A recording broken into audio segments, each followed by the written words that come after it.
have like 5:58 right now, so I was just going to wait a couple minutes. We have I think we already have a quorum. Yeah.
Okay, I'd like to start the meeting. It's 6 o'clock, and I want to start off by saying that call the meeting to order. And just to say that we have a very packed meeting, the longest one we've had in my recollection. So I just ask that everybody keep their comments real brief and feel free to say pass if you have nothing to add to a discussion. There are several items where I think we'll be running through the group, and I'll call people out to say what you'd like, but just try to be as brief as you can and still doing a good job. Let's see, Hope, could we do a roll call? Yes, can you hear me? Yes. Oh, excellent. Okay, Chair Steve Carroll, Yes. We're here. Frank Trigaskis. Does anybody see Frank? Okay, Ron Mitchell, Here. Barb Hart. She's okay. Andrew DeWart. Here. Thank you. Claudia Schaffler. Here. Rhea Ortner. Here. Karina Lucier. Here. Excellent. So we're just waiting for Brent Trigaskis or Brent and Barb Hart. I'm here. I'm having trouble unmuting, but I'm here. Excellent. Thank you. So just Brent. Thank you. And sorry, did we call Jonathan Baumhofer? Oh, Is he here? Jonathan Baumhofer, and he's on my list too.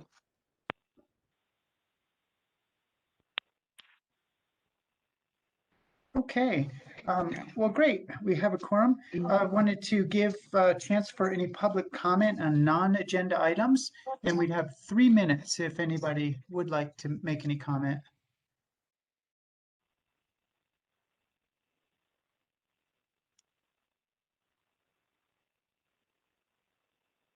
Okay, it looks like we don't have any public comment at this point. I will call for comment on agenda items before we take any votes or get going on them. First up, we have the consent agenda. And do any of our board members have any discussion on the minutes or the warrants?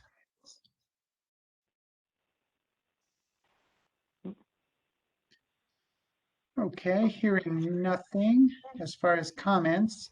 Hope, could you, or I guess we just do all in favor, say aye. Hi. Aye. Hi. Hey. Hey. And anyone opposed? Do we have anyone opposed? Okay, we've passed the consent agenda. Now we're going to move on to discussion items, and the only discussion item for tonight is the public art draft, the final draft, and just call for a public comment on that real quick.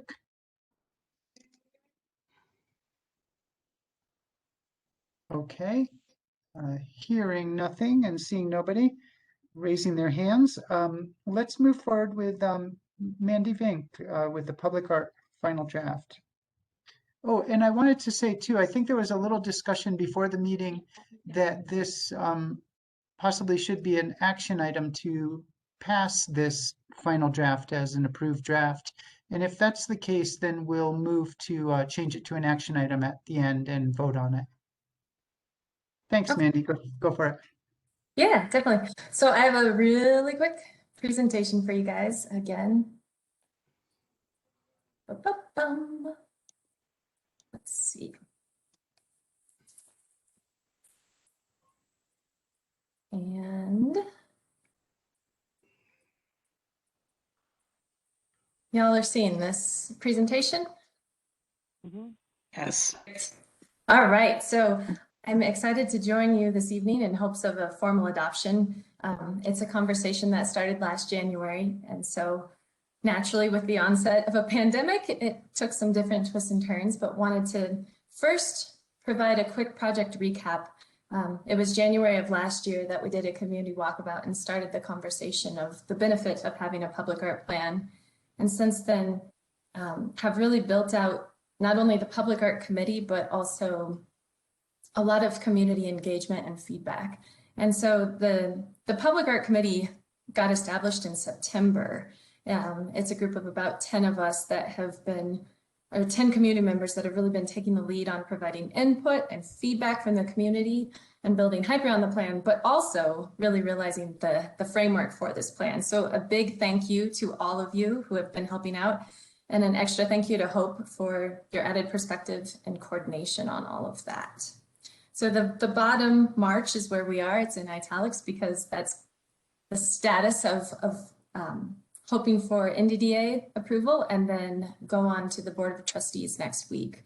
And essentially this is a formality to really open up the work that will then be done in terms of getting out calls and seeking funds and finding partnerships. So then here's an acknowledgement of everyone who has been serving on the committee. And we've really been doing focus on these 4 areas for successful implementation of the plan.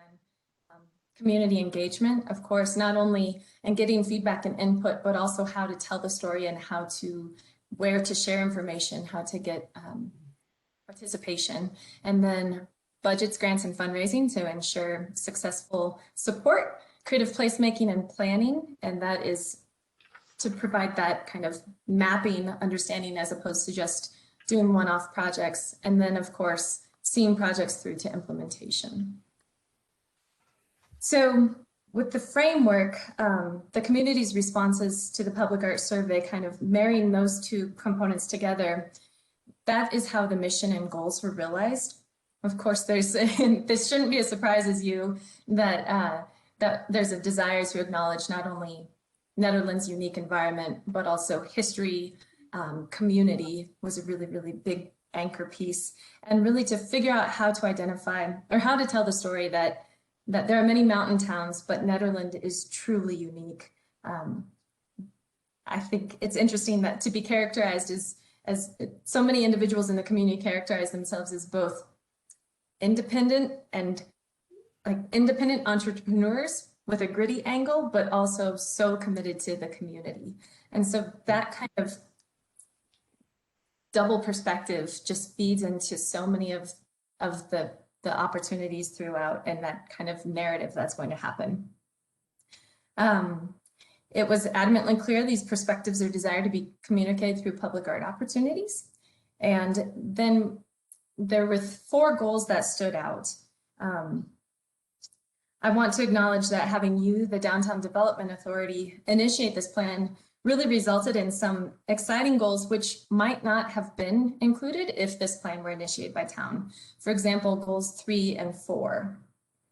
Yet again, these goals resonate with the entire community beyond just the NDDA. And so again, it showcases that entrepreneurial and independent yet collaborative spirit that is found within NED,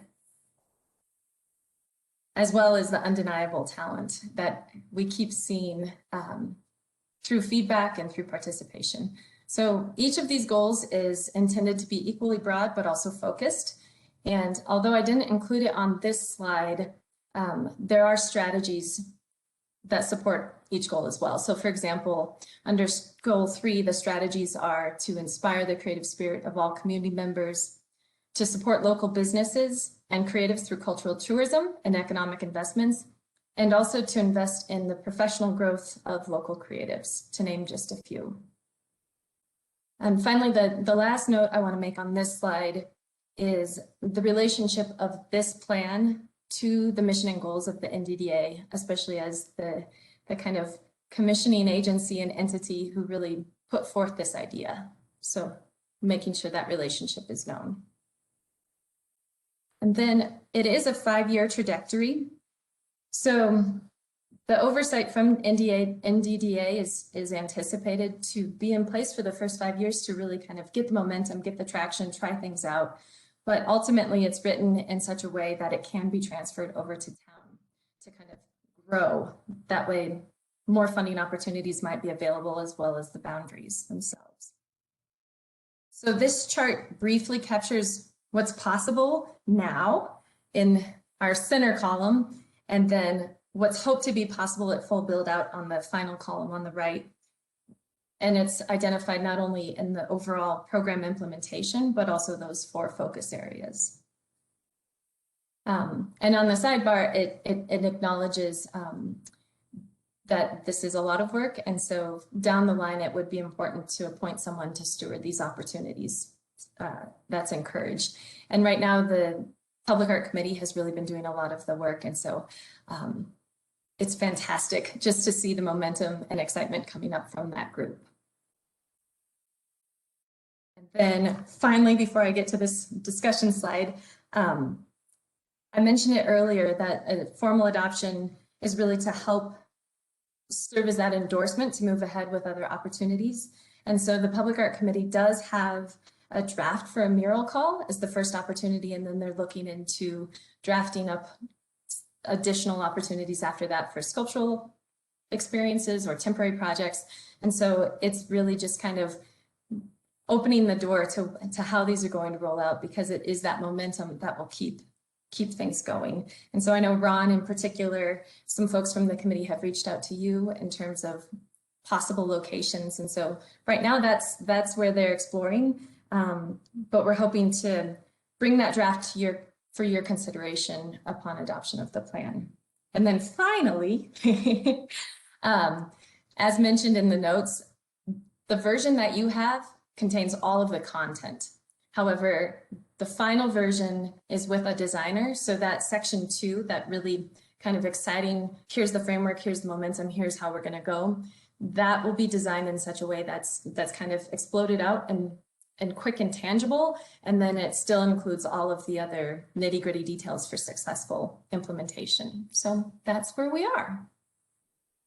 And I want to open it up to discussion. I'll close out the presentation unless folks have specific questions on that.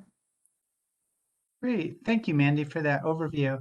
And yes, I'd like to just formally open it up to any of the board members that have any comments to make or questions for Mandy or the committee.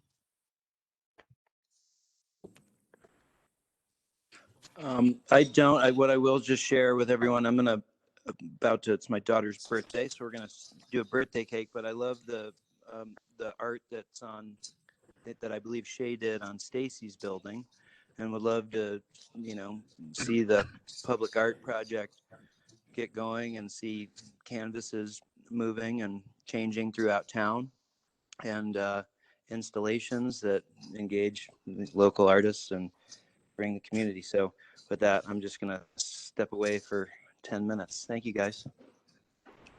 All right. Happy birthday to your daughter. I had a question for Mandy or the committee. Is do you have a vision for how this will kind of get legs of its own? I know that's the goal, that it gets out there and is taken over by some group or whatever outside of the NDDA, and perhaps with continuing support from us in some ways.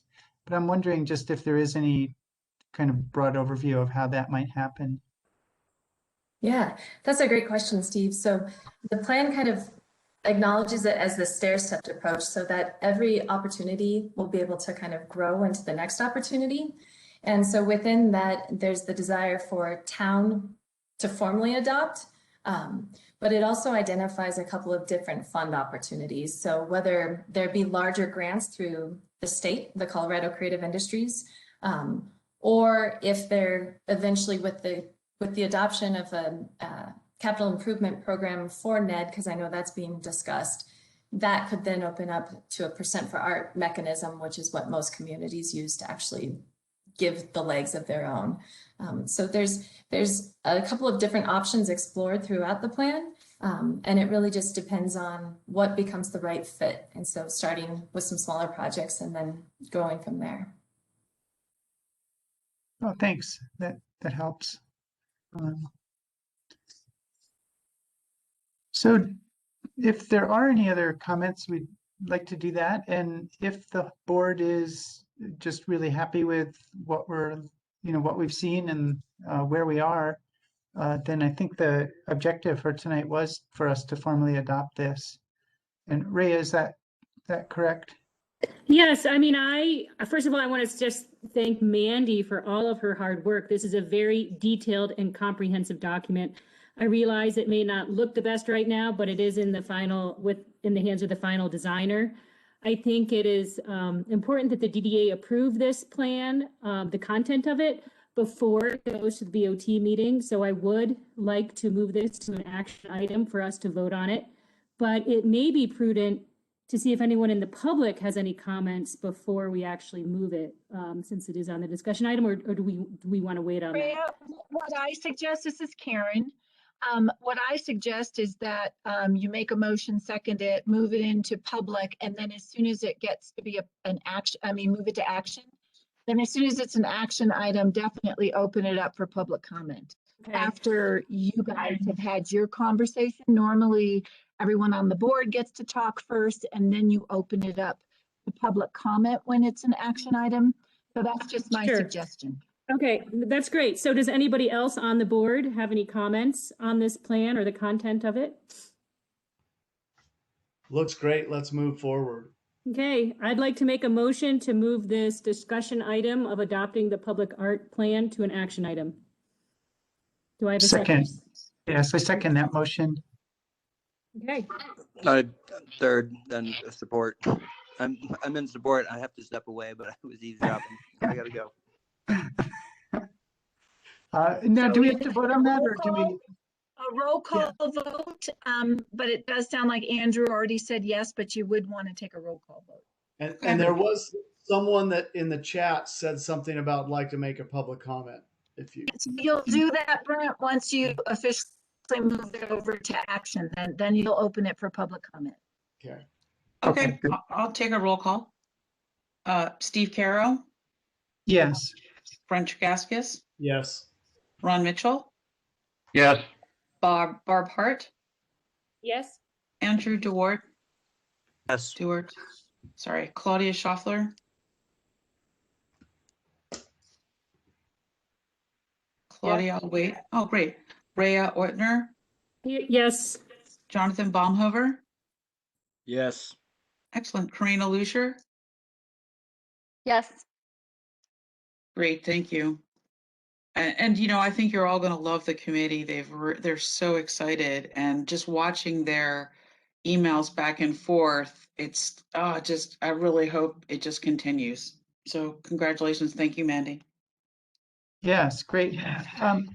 So now it's an action item, and I would like to open this for public comment. And please just introduce yourself when you're going to speak. Hi, my name is Mike Reichert. Can you all hear me well?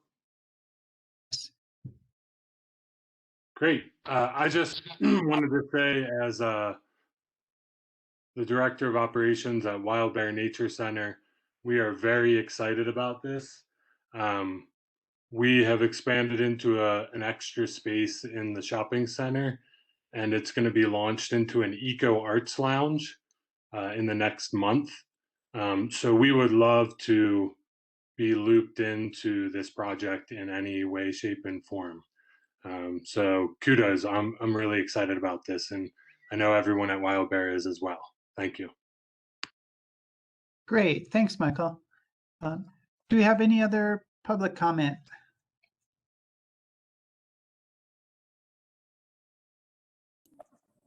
Oh, okay. And do we have any more board members comment before we make a motion to vote? Okay. I'd like to Rhea, make you- yes, I'd like to make a motion for the NDDA to formally adopt the contents of the plan. Second. Excellent. Jonathan Baumhover, Yes. Karina Luscher, Yes. Rhea Ortner, Yes. Claudia Schaffler, Yes. Andrew Duart. Yes.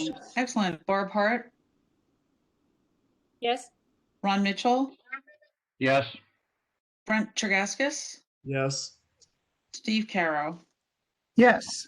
Thank you. Great. Well, thank you to the committee and to Mandy very much for all that work. And yeah, I know the whole town is excited about public art, and it's great to have a good framework to move forward with that. Thanks for all your efforts. Let's see, then now we're moving on to action items for tonight. And first up is Dana Edwards with a financial policy update. Hey, everybody. Just mostly wanted to say that the investment policy statement we've been working on for the past few months has been given the legal seal of approval. And I've worked in requested edits and changes. So mostly just wanted to come on and officially deliver the policy to you. The final draft was included in the documents that went out with tonight's agenda. And just a couple things to sort of parting wishes for you in this document is to just adjust your thinking that this is actually a living document. It is not static. The way that it is now is not the way that it needs to stay. So as the goals of the DDA change, revisit this document and make sure that it still is in line. And so with that in mind, try to have some sort of regular updating, maintaining, amending schedule. Maybe that's an annual review or something like that. And other than that, I'm just really happy to have been a part of this project. And if anything comes up in the future that I can be a resource for as the DDA board members change and, whatever I can help with, I'm happy to do. And I guess, are there just any questions about it at this point before I sign off on it? Yeah, does our board have any questions for Dana about this?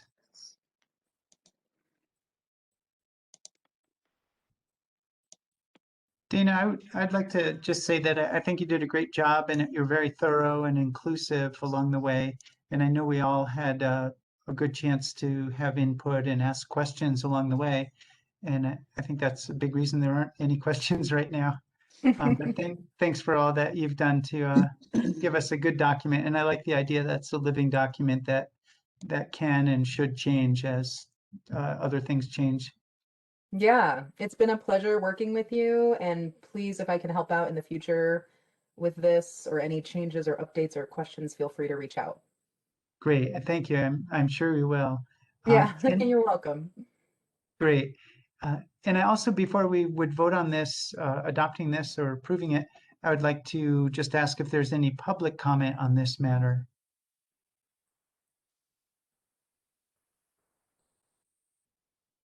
Okay, I haven't heard or seen anything there.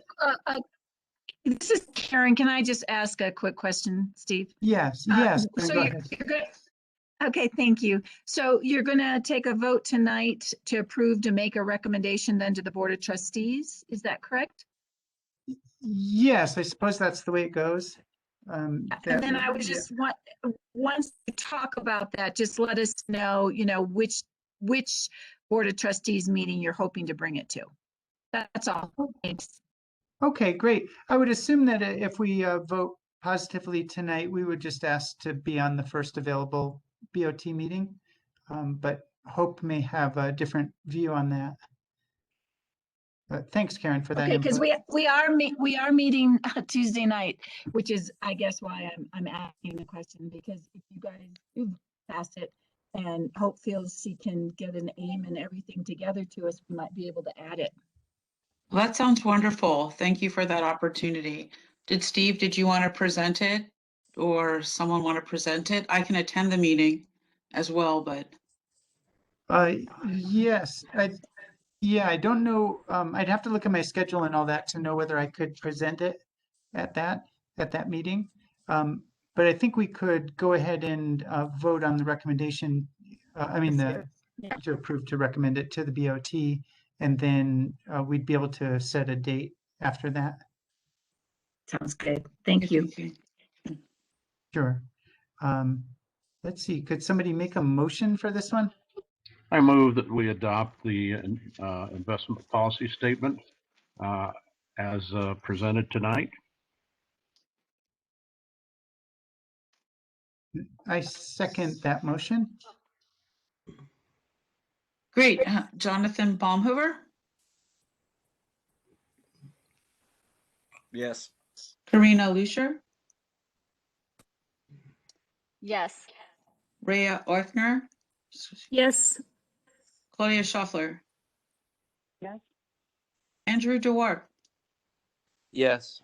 Steve Caro, Yes. Barb Hart, Yes. Ron Mitchell, Yes. and Brent Tragaskis. Yes. Great. Thanks, Hope, and thanks to Dana for getting that for us. And we will move along here, just trying to keep the meeting rolling. Next Have up a good rest is, of your night, everybody. oh, thanks, Dana. I didn't see you. We're still on. Yeah, thanks again. And I will Take reach care. out as needed for sure. That sounds good. A big shout out to Ron. That only took 6 months or so. I think that's pretty fast. Yeah. Pandemic. It's pandemic speed. Yeah. She did a great job on that document. Thank you all. Okay. Have a good night. Hi, Dana. Dana. And Barb, would you like me to introduce this next item, or do you feel comfortable at this point? I know you were rushed because you didn't have a chance, you're coming right off a couple other meetings. I think I can introduce it and then kind of go from there. Okay, sounds great. Thanks. This is the aim for the hiring of an executive director to replace Hope. Hopefully everyone has had a chance to read this. The hiring timeline is a little bit flexible because we don't know how quickly anyone will apply, and we want to make sure that we have plenty of qualified candidates. So I'll let Steve speak about that. One thing that I wanted to point out from the entire process was that we are asking for a different rate than what Hope was hired at, which was $20 to $25 per hour, depending on experience. We are asking for $23 to $28 per hour, with the assumption that this person is going to have more responsibility and more requirements in the job than what Hope was initially hired for, because it has morphed over the last couple of years into something that's a little bit more time intensive. And then I'll open it up from there for questions, and hopefully Steve can pop in with any questions about timelines. Yeah, thank you, Barbara. And yeah, one of the things that we were discussing before the meeting, various people, was that the current timeline, we were trying to squeeze it into my original timeline in some sense. And I talked to Hope ahead of the meeting, and she said that she doesn't feel like she's on a strict timeline to stop being the ED at a particular date. And so while we know it's inevitable and that she is leaving, I felt that it would be really helpful to give a little more time once the job posting goes out, because this timeline in the AIM has a 2-week time limit. And I thought, 4 weeks might be ideal. And if people thought a little less than that, maybe that would be okay. And we also, Barb had the idea of, could we put it out there as a, it's open until filled, so we don't really have an end date for the applicants to get applications to us. But that gives us a lot of flexibility to see how many applications come in and the quality of the applications, and kind of decide at a certain point if we feel like we've got, a good enough group of qualified applicants to close the job posting. And I did want to reach out to Karen, if you could speak to this, perhaps if you know protocol, whether that's an allowable method. Sure, I did post or shared my copy of the hiring timeline so that you could all see it. How you want to post it and the time you want to take, that's really your call. What specific question are you? What's the specific with the timeline? Yeah, I was just wondering if we would be allowed to do something like put a job posting out there without an end date and say that it's open until closed for applicants to put in their applications. I don't know if that's allowable. Yeah, you can say, yeah.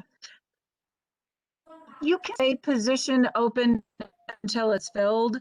We generally don't like to do that, but we have done it before and it is allowed. So if it's something that you guys want to do, you could. Okay, and that's something that we can discuss here as we get through it. My biggest concern was just with a very short time with the current job market. Sure. Yes.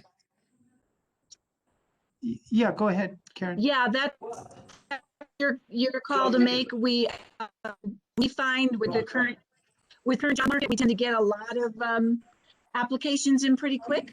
This is your call though, whatever you guys want to do. Okay, well, thank you. Yeah, just knowing that it's a possibility, we can discuss that as we run through the list of board members. And my thought was just that 2 weeks seemed too short, and that would be, it's such an important position. And I think I've learned that as being the chair the last while with Hope, just seeing how much the ED does and how much they have to interface with all the members and the public. I feel like it really behooves us to try our best to get the best applicants possible. So let's see, there was one other thing, just to throw it out there, that came up in our discussion before, was that I was thinking that it would be nice if the board members could see the applications as they were coming in, and that way we could all kind of look at them and make recommendations back to the committee. So we're not, getting too much into it, but at least we have a real visibility into what's happening with the job application process. And so that's another, just a thing to discuss, whether, how that might work. But I could see, like, if we were seeing the applications coming in and there was something that caught our eye, we might just tell the committee that, this really seems like a good applicant, we'd like to be able to interview them. So those were just really a couple of the changes from this AIM that I wanted to throw out there before we discuss it. And if we look at the questions before the board on this one, oops, where did that go? Sorry, I lost that page. Sorry, it might be on my printer cell. There it is, thanks. Does the board approve of the hiring timeline with or without changes? So we just spoke to that.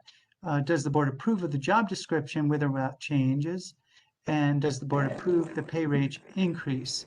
So I think on those 3 points specifically, if I could call on the members here one by one, and you could give your ideas and perhaps direct them to the committee, and we can hash it out that way. Brent, would you be okay to start off with any ideas or questions? Yeah, the only question that I would have, and I don't have a horse to ride or a strong opinion, but in many instances like this, you could, I like having a range and a little bit wider range that Barbara has recommended. So I'm good with that. Sometimes you're going to hire that level of person. Maybe we'd put them on salary at a certain amount per pay period or per month.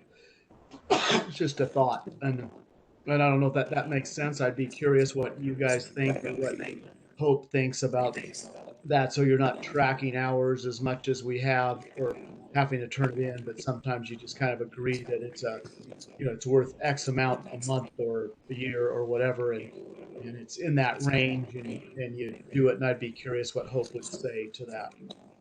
I actually think a salary would be fairly brilliant. It's a good idea. I think that I don't know those details because if somebody's really salaried at 25 hours, technically, if they start working 30 hours a week, then they really start hitting that plateau of needing healthcare and all the other things that come with close to a full-time job. There are times when there are so many things I think that I wasn't able to complete myself that it would really warrant somebody who could work, no less than 25 hours. I think I averaged it out that for the year, and that's even holding back at times, it was at 23 hours a week. So I could easily say if I had only spent more time with the website or with these, reviewing the agenda so I could catch grammatical mistakes, being able to have that time would have been good. So I would leave that up to the board. I don't know if you can see the end of the document. I made a couple additions to it to let you know that whatever you decide as the pay for that person, it's really important to consider that the upcoming projects that are in the works for the next year or two, they really don't have funds allocated toward the pay or project management status for the ED.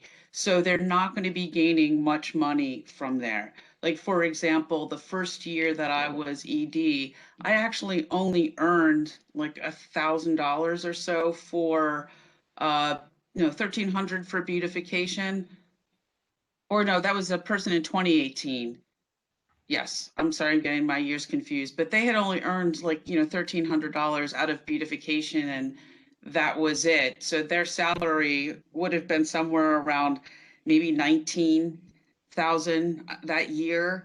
And I'm with all the bookkeeping and statutes and wanting somebody to write correctly and really juggling and managing a lot of people, I really feel like a qualified person is what you're looking for. So I probably spoke too much, but if a salary would attract someone like that, then I would highly suggest considering that.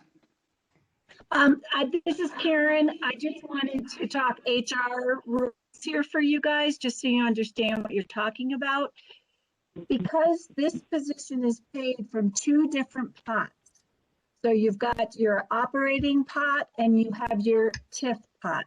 You're going to have to track them separately, especially the TIF hours. Those are going to be critical. So you can't really do a salaried position for anything besides the operational. So I just want to make that clear so we all are talking the same talk. Well, and I stopped sharing my screen, Hope, because I'm not sure what you want to show. I was just showing what I thought they'd want to see, but I'll give it over to you now to share your screen. Sure, and I like there really are not a lot of TIF funds that are going to be coming to this ED, and so last year, for example, the DDA board had allocated $29,500 as their operating budget. The reality was, after looking through the books, we actually received $45,000 in operation funds. So there was actually more money in the pot that we were not aware of. And also, not all of the projects and monies were spent out of each operating fund. So there, I feel like was an excess of about $7,000. So, I am still working on the books. I would love for you to take a look at the budget, but I do feel like the funding is there, and it wouldn't be difficult to ask the new ED.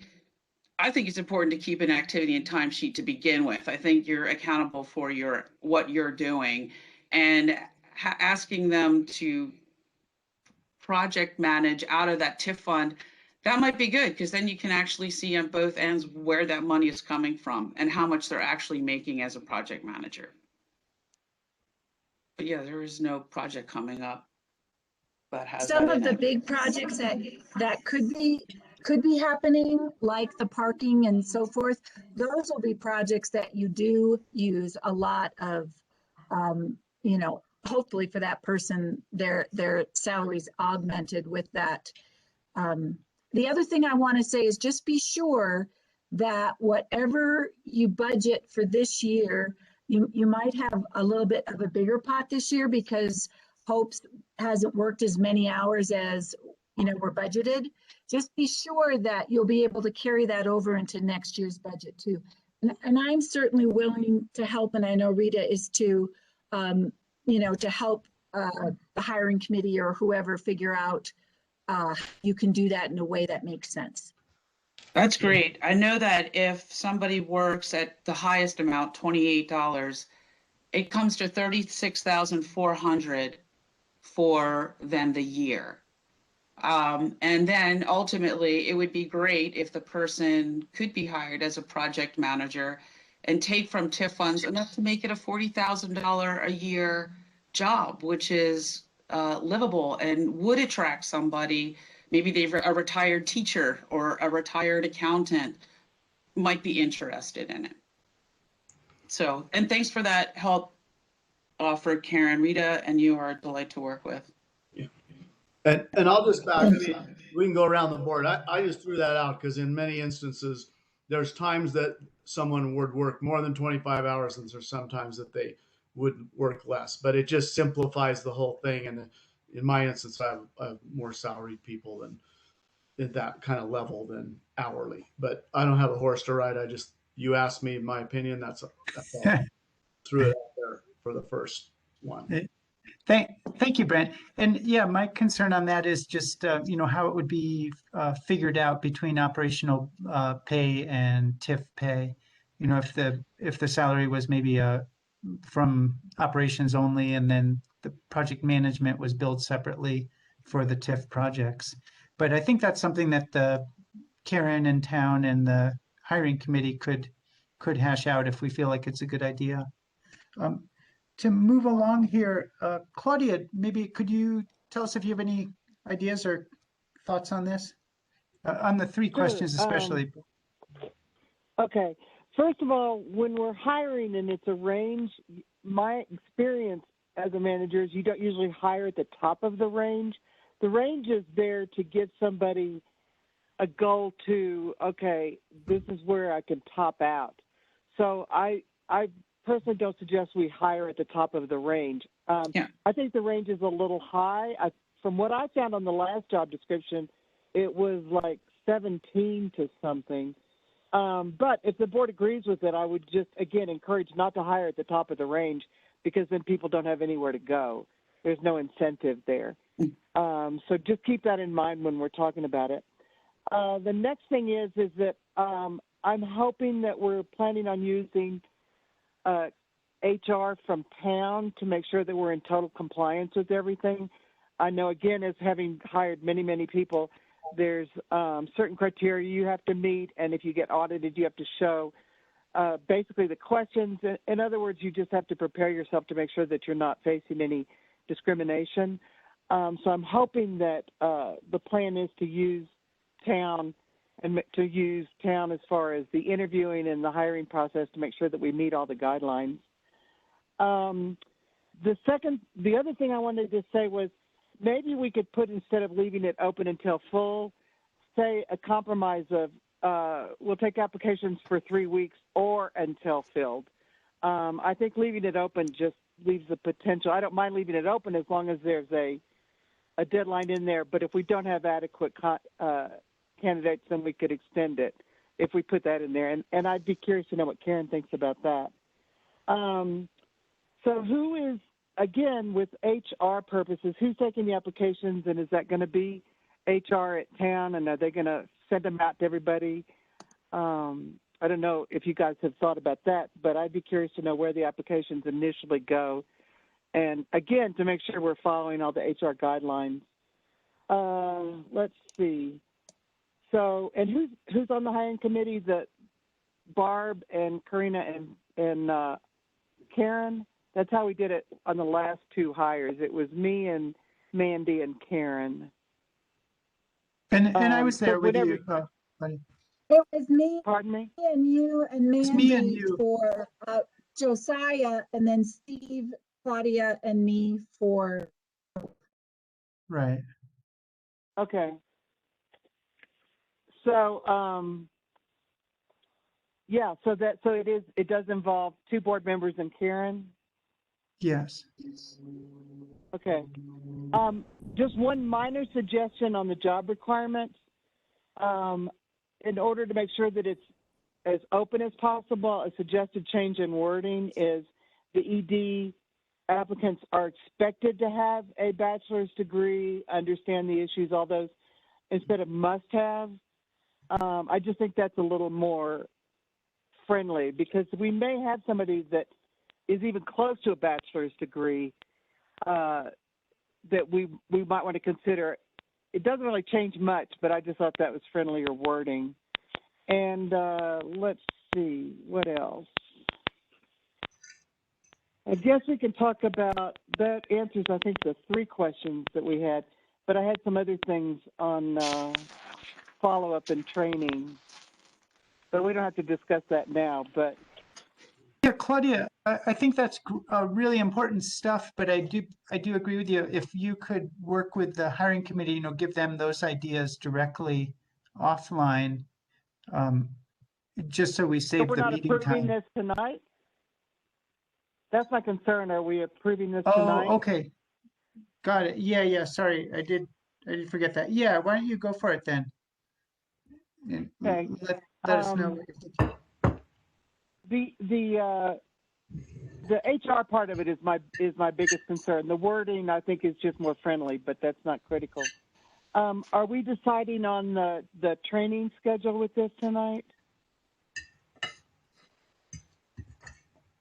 I don't think that was. I don't know how you could, because you don't know when you're going to hire somebody. You also don't know how. I don't mean an actual schedule. I mean just the amount of time we're going to allow for training. Oh. I see this more as a kind of a discussion item after the last, Yes. what my experience over in reviewing this over the past month has been an empathy and greater appreciation for the executive director role and the amount of work involved. Because, Andrew, if you don't mind, let me finish my comments. I just realized you're going to, if you don't mind, because I just have one more thing. Go ahead, Claudia, I'm sorry. So, no, that's okay. I get carried away too. I'm wondering, considering what we're asking of this ED and the potential pay, I feel like we should bring back in a secretary at less wages and allow them to do some of the stuff that anybody can do, and leave the stuff to the ED that we want only the ED to do. Setting up meetings, putting the agenda together, all of that can be done by somebody at a lot less pay and free up the ED to do what only they can do. So I do feel real strongly we should go back to that, especially at this pay range. Yeah, that makes sense. Was there anything else, Claudia, that you had input at this point? I think that's it. Thanks. Okay, yeah, thank you for that. And just to respond to you about the HR, Karen is definitely involved in that, like she was on the last couple rounds. And so we'll be making sure that we're compliant with all the HR regulations that town needs to be aware of. Let's see, Thank you. Andrew, would you like to give Yeah, your input I now? just wanted to kind of, I think I'm kind of zoomed out and was thinking about all of the different roles, the hats, so to speak, that the ED position currently is expected to hold. And whether you think about it as, okay, the HR compliance hat or the financial compliance and bookkeeping hat or the interpersonal communication hat or organizational component, and then actually having additional time and energy to move through all of those things. I think looking at, and I know that they're all interconnected, but if the simple low hanging fruit, so to speak, that Hope, could advise that maybe took up a lot of her time dealing with bookkeeping and compliance. Those are the two things that come to mind, is like, getting a full-time, or not full-time, just that's allocating the hat to a bookkeeper, and then maybe the HR is town or the ED, but there is so much interpersonal and human communication involved in the ED role, and just organizing the minutes and the agenda, and communicating individually with a whole team of people. It takes a lot of time. And I think it's like if we're thinking about, okay, someone is going to want this job to get a living wage and benefits and do everything, then I think it's got to be a considerable wage, or we look for, as you suggested earlier, is it do we kind of outsource the bookkeeping and HR stuff, and then really let the ED kind of just tear into the interpersonal communication organization, because that in and of itself seems to me to be a lot of work. And then when a little bit of HR, I don't see, I can, that's this whole 25 to 30 hour a week or a certain range. I'm just trying to zoom back out to the role and what roles and what hats, and if they really all should be lumped together. Mm-hmm. Thanks, Andrew. Appreciate that. Karina, do you have anything to add for this? Let's see. I mean, I'm taking as I'm sure Barbara is too, I'm just taking all the notes on these suggestions. One of, I think I had emailed you, Steve. I was curious about how the committee would handle having the board look at all the applications and then getting back to us about who they might suggest to interview. It just seems like we might be, unless there's a way to do it, but we might be like making this process a little bit more bogged down. Not that I don't think that the board should be privy to all of this, but you have a committee specifically to take care of this. And so we start like adding all of this input in from all, the whole board. It just, to me, really worries me that we're going to get bogged down. Yeah, I think that that could be a concern for sure. And the way I was thinking of it, and when I brought that idea up, I was thinking that it would just be great for the whole board, because it affects us all and it affects the functionality of the DDA, for the whole board to be seeing what applications are coming in.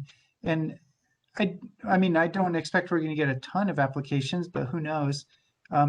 And I don't see that it would have to bog anyone down, but it would just be that we'd be seeing them as they're coming in as well, or perhaps in small groups, as when we get 3 or 6 or 9, to send them to us just for any thoughts or feedback.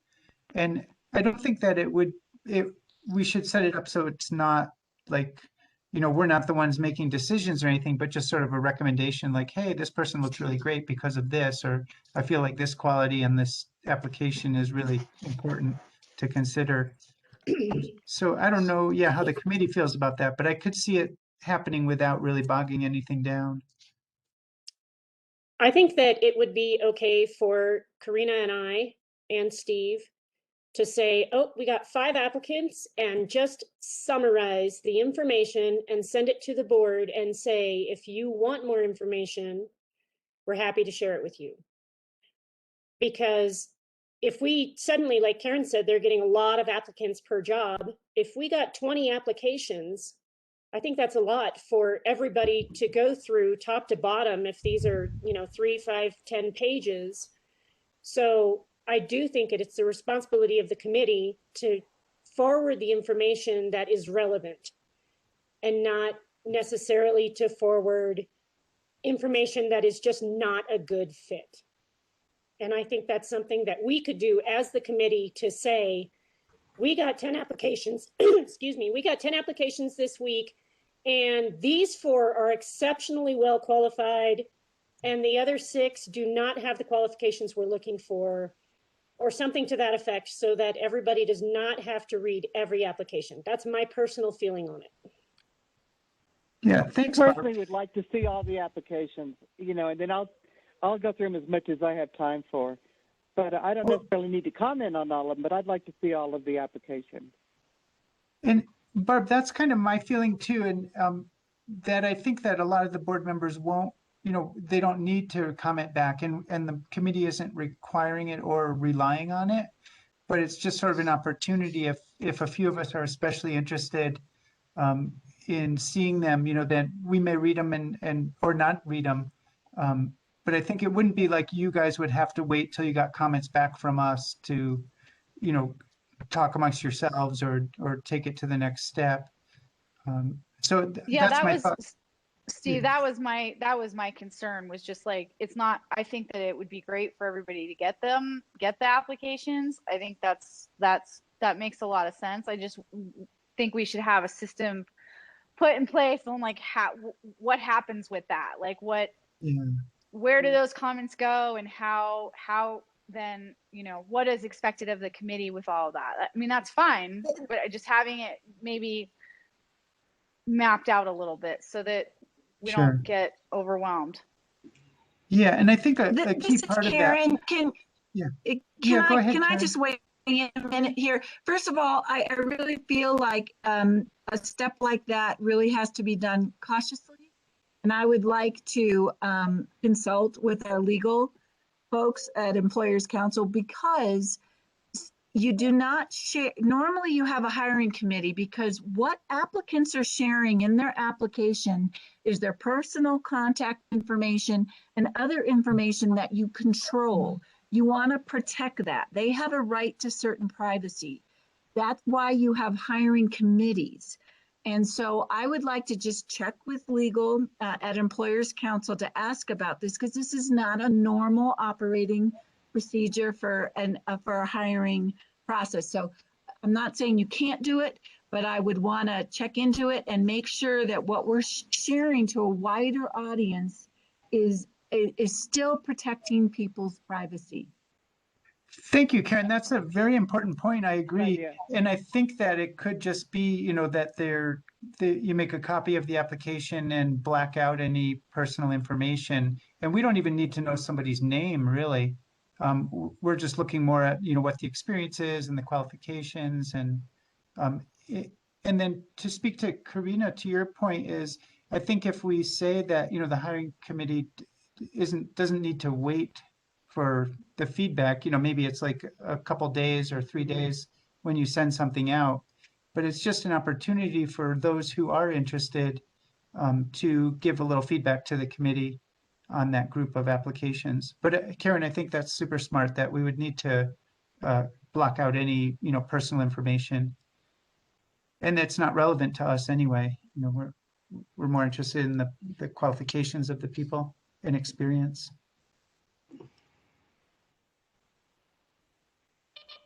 Are all the finalists going to be interviewed? That was the plan. Yeah. Sorry, I'll let the committee talk. So we were talking about finalists. Normally you pick, 2 or 3 when you get to the point where you're having your executive session. Ron, I think you were in the executive session we had when we hired Hope. No, actually, maybe you weren't. No. But you would go into executive session either in a regular meeting or you just have a special meeting just for this, which is what we did when Hope was hired, and publicly announce it. You open it up as a regular meeting, then you go into executive session and close it to the public. You can conduct your interviews during that time. Now, I will say they will already have been pre-screened by the hiring committee. The hiring committee would have already gone through a process of interviewing them, screening them, and getting it down to the 2 or 3 finalists then that make it to the board of trustees. To your board. And then after you interview during the executive session, you can then talk amongst yourselves. You cannot make any formal decisions though in the executive session. So you'd have to then close the executive session, open up your regular meeting, and we've got scripts for all of this. And then in the regular meeting is when you would take the vote. Thanks, Karen. That answers, I think, that question. Ron, did you have any other comments or questions? Well, yes. I would also like to look at all the applications because whoever is chosen, I will have to work with probably more closely than any other board member because of the finances. So I want to put that request in right now. Thank you. Thanks, Ron. Okay, Rhea, do you have anything to add? I do, thank you. I have just a short list here. The timeline, I definitely think we should expand it to at least 3 weeks of posting. One of those weeks is spring break. You never know. Somebody might have planned a vacation somewhere and unable to prepare their submittal. If you want, we can leave it position until filled, but I do like having a firm deadline and having a timeline. We can't expect Hope to stay on forever to train this person. And I think it's very gracious that she has stated that she's willing to train somebody. So I don't want to take advantage of her time either. So I'm suggesting posting this position for 3 or 4 weeks. I'm okay with the pay rate, but I'm curious with the calculations where at the highest rate, it would be 36,000. I don't think we have enough in our operating budget to cover that. Also, does that include payroll taxes? So if we pay somebody, the highest rate, which I understand Claudia's point, but $28 an hour, what about the payroll taxes the employer has to pay, the DDA? It costs more than that, doesn't it? Aren't we paying payroll taxes? And I'm sorry, I didn't mean to say that we should pay that person 28. I was just showing that even if we did pay them at 28, it would still be below the operating funds that we had estimated prior. I'm sorry, I'm confused. I thought the operating budget funds were 30,000 and the maximum amount if someone was hired at the highest rate would be 36,400. What I had said was last year we had determined the operating fund to be 30,000, but it ended up being 45,000. Oh, okay. So that we actually have quite a bit in the operating budget. That's great to hear. Yes. So that addresses that concern. Depending on the 1 or 2 position comment Claudia brought up, my general feelings, I think it's actually good if the ED can do a lot of the minutes and agendas and stuff. I think it kind of keeps them more, reminds them more to be in touch. However, I kind of would like to leave it open to the person that is the best fit. Maybe the best fit person would want a separate secretary, and I think we should be open to that. So I'd like to kind of leave that part open depending on who we hire and not dictate that.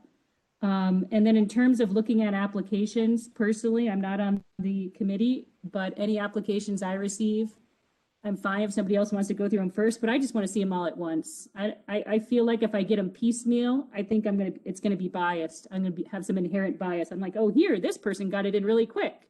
They must be better. And, oh, this person just slipped it under the wire. What's wrong with them? You know, I think it's actually a little more professional to look at them all at once from my perspective. And that's it. Those are my comments. And that was why I suggested when we get 5, we could send them. If everybody wants to look at them, when we get 5, we could send them or something to that effect, but have a number in mind of how many we want to look at once, because I agree. Yeah. I say send them all to us at the deadline. When after the 3 weeks is up, then you send them to us. That's it. Thank you. Okay, thanks, Rhea. Appreciate that. Let's see. Ooh, Can I just one comment about that? I'm hoping that you give the hiring committee at least the ability to screen out the ones that we basically know are junk. Because we get through the town, we get a bunch that just come through Indeed. They're from Washington, D.C. They don't have the experience. They're just doing it to maybe meet their unemployment requirement or whatever. I'm hoping you at least give. Oh, yes, I totally agree. I totally agree. All right. I totally agree. Thank you. Jonathan Baumhofer, can you chime in on this for us? I don't have many more comments than have already been discussed. I would think that the hiring committee would take all applications, screen, and pretty much make recommendations from there. That would be the point of having the hiring committee. I would say 3 weeks is a good idea instead of 2 weeks. Extend it a little bit, and I'd rather see a deadline on this than open-ended. If we do not feel we have qualified applicants after the deadline has passed, we could either open up another session or extend the time period. But I would like to see a deadline. That's pretty much my only comments. Thanks. Thanks, Jonathan. Let's see. And Barbara, did you have anything more? You've been responding to things, but I didn't know if there was anything else, like from your point of view. I just wanted to say thank you to Hope for all of her hard work on this, because we're going to need her during this process. And I agree with Jonathan and Rhea. Having a deadline of this is the last date you can submit is a great idea, unless we don't get the applicants. And thank you, Karen, for talking about the Employers Council. We definitely want to make sure that that is okay. I'm a little concerned sending a lot of personal information through email to private emails, which is what we all have. So I would like to know about that as well. And if we're going to come up with a deadline of when they have to apply by, today is the 10th, and the 31st, April 7th would be 4 weeks, or the 31st of March would be 3 weeks, and we should pick a date. Thanks, Barbara. My only input is just to, I think that the idea of the secretary job separate from the ED has a lot of merit, because there are two, quite different pay scales for those types of jobs, and that could help us in some ways. I know what we did when we were hiring Hope was it was set as 2 jobs, and during the interview process, we kind of discussed with her how she felt about doing both jobs, would she prefer that or not? And somebody else had made that comment. So I think that if we're able to adjust the application, just with the wording, with that in mind, where it could be 2 jobs or 1 job, and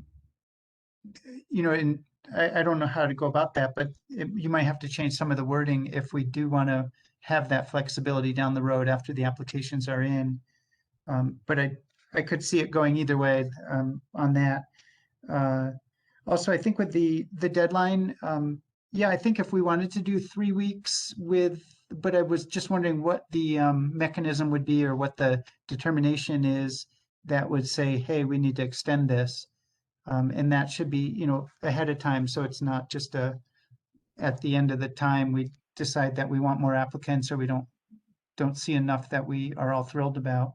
So I don't know if there's some way to build in our system, so we're being fair, to be able to extend it if such and such is the case at the 3 week mark or 4 week mark. Um, but I think either 3 or 4 weeks would be fine if we do have the option to extend that we're not just stuck with choosing any of those applicants at that point.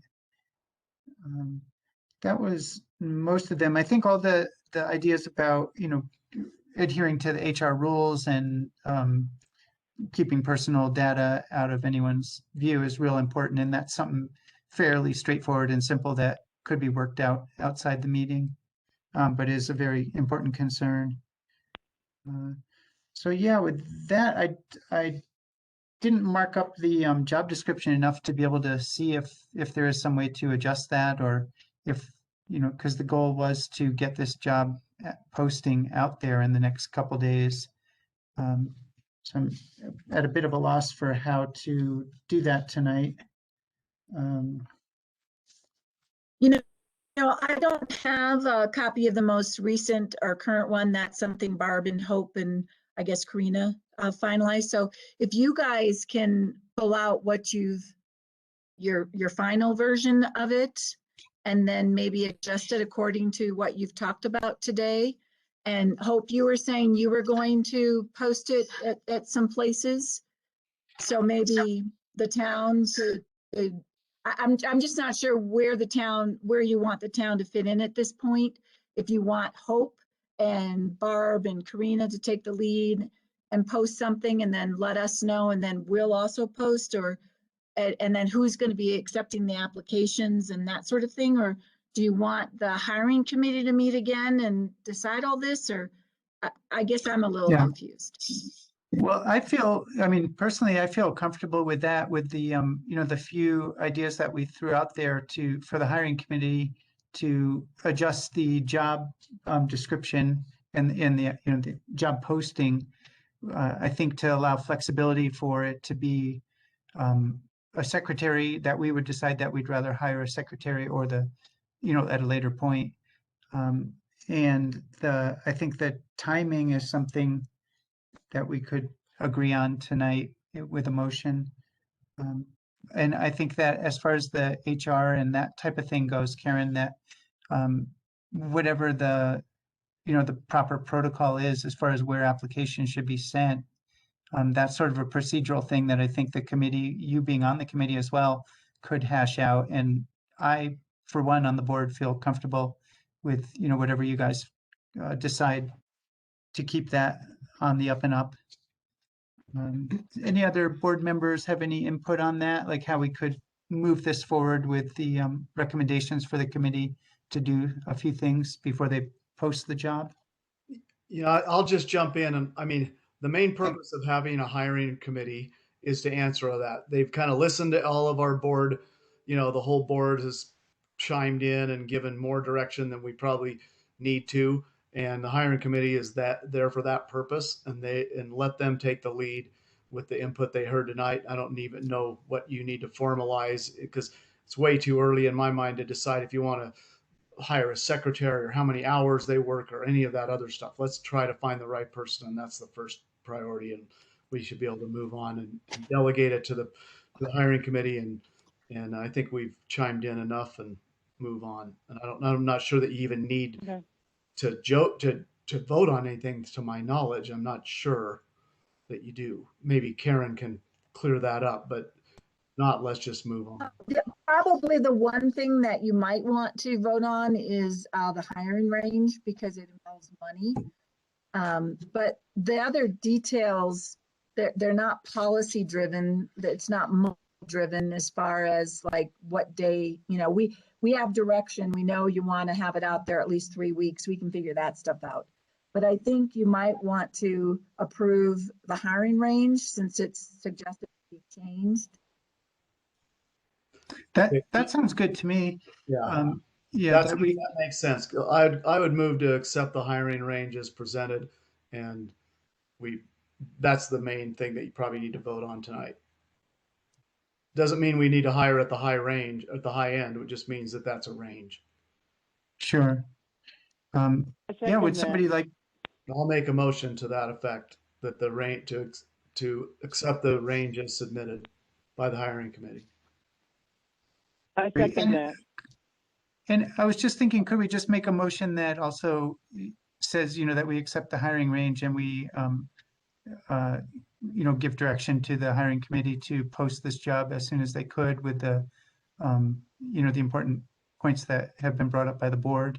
I'm not good at motions, but, something to that effect, that we also tell them to go ahead and post this at their earliest convenience. And that it would be a 3-week. Yeah, a 3-week with, Open 3 weeks. Posting. Yeah, 3 weeks after it gets posted. yeah, would be the deadline, and then we could decide at that point if we wanted to extend it. Yeah, I'll make that motion. Great. Now I'll second again. Okay. Wait. Barb Hope, are Hart? you able to? Yes. Barb Hart? Yes. Great. Ron Mitchell? Yes. Andrew Duart? Yes. Claudia Schaffler? Yes. Jonathan Baumhover? Yes. Rhea Orthner? Yes. Karina Lucier? Yes. Steve Caro? Yes. Brent Tregaskis? Yes. Great. Thanks, everybody. And thanks, Brent, for getting us out of that quagmire there. Thanks to Karen. Okay. Moving along to the next item is the Big Springs parking. And I'm not sure who is going to present this one. Andrew, you're welcome to, or I'll do whichever. Well, I I'm just getting my tablet ready, kind of finished with, so if you have the documents, I'm not sure what screen is being presented right now. Are you looking at the parking plans from JVA? No, right now we don't have anything on the screen. Okay. Ron, if you Miranda's could. sharing it. What's that? Miranda's going to share it. Okay, if Miranda would be willing to do that. So JVA completed their original design and an option design, as well as sorry. Yes, honey. Yes. So we've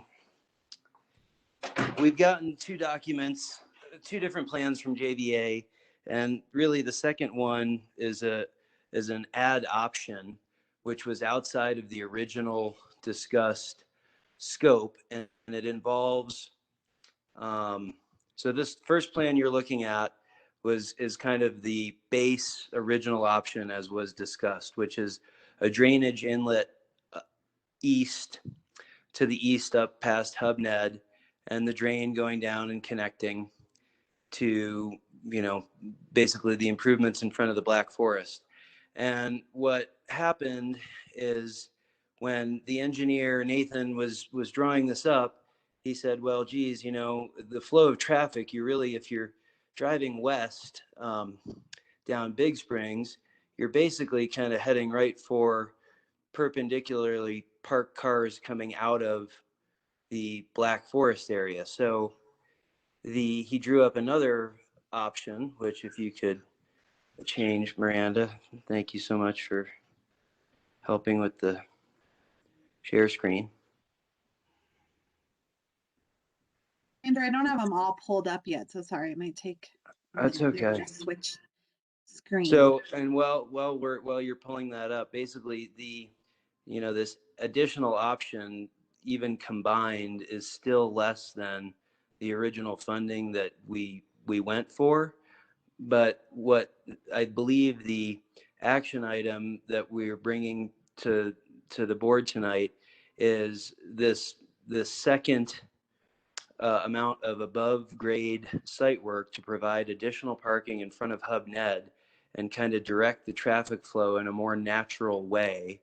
And that would be where the second plan comes in, and you'll see that there's 6 parking spots gained in front of HubNet, and basically the striping would change and kind of shepherd cars more in a direction so that a westbound car coming down Big Springs doesn't seem like it's, headed straight for either another vehicle, so that vehicle that's going eastbound can kind of follow the shoulder,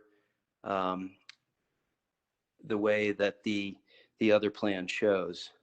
So I apologize. I'm not able to share a screen with the other plan. Where is that second drawing? I can't find it. It was in the. I'm not sure it's the one Miranda's showing. I don't see any parking spaces in front of HubNet. It's not the one Miranda's showing. It was in that, the files that were sent. So let me. What is it called though? Because not all of them are labeled like as plans. So I'm a little confused. It should be like the option. There's only two. There's two. It's not the OP. It's not the two OPCs, and there's two OPCs and there's two drawings. So I've got a base bid image and then an overall site plan, but that doesn't seem to be a drawing. Okay, there's not another. Sorry, guys.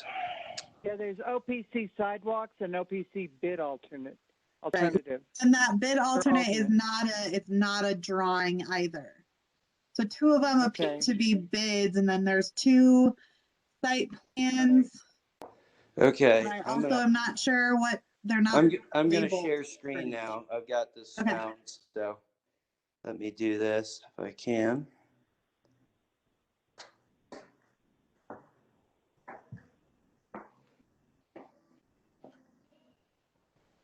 Okay, guys, thanks for your patience.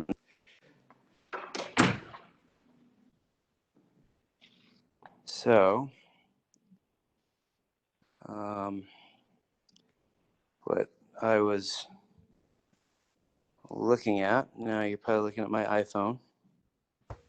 So, can you see that now? An image of HubNet with parking. Yes, thank you. Yeah. I see it now. Okay. Yeah. Sorry about that. So basically what happens is that there's some above ground site work, curb and gutter, parking striping, and painting to kind of bring, tuck the road closer to HubNet and provide additional parking in front of HubNet, as opposed to I have to go back to the other. Sorry, I don't want to change it before you guys have had a chance to look at it. So basically, this clouded area is what the alternate bid is talking about. It's talking about curb and gutter, revegetation, and the site work that's needed. The underground work is needed no matter what. So this was, while not in the original, it wasn't in JVA's scope.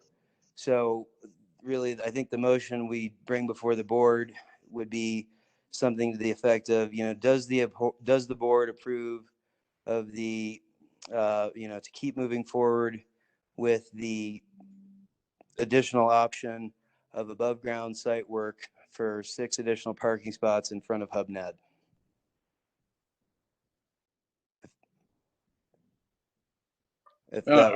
I would like to add to that too, that this was not apparent that this was needed until we had gotten the survey and the first engineering look at this, because of the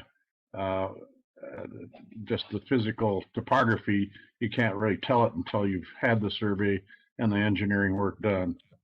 And this is where I had mentioned early on that we needed to have a bit of contingency in our plans, because things can change, and this certainly did. Go ahead with the motion. So, and then just to as far as numbers, since hopefully I don't give you guys vertigo looking at my phone here. But the base bid, which is, without the additional, and this is their opinion of probable cost. I think Chris and I discussed this a little bit, and he thought some of their things were a bit conservative. I thought the contractors and engineering and fees were a bit low given there's material shortages and price increases happening constantly right now in construction that I haven't experienced quite this rapid pace of, just manpower shortages, material shortages, truck shortages. So I would expect things to go up, but the combined, when we've got 127 plus 34 as their opinion of probable cost, plus their 17. So we're, 175 or so. And then with the likelihood that, additional project creep will happen, I believe that even moving forward with this as including the bid alternate number one will still leave us where we were when we asked for the initial budget or under. So Andrew, Thank am you. I understanding you correctly? We're getting more spaces? Yes. Okay. And Andrew, this is Steve.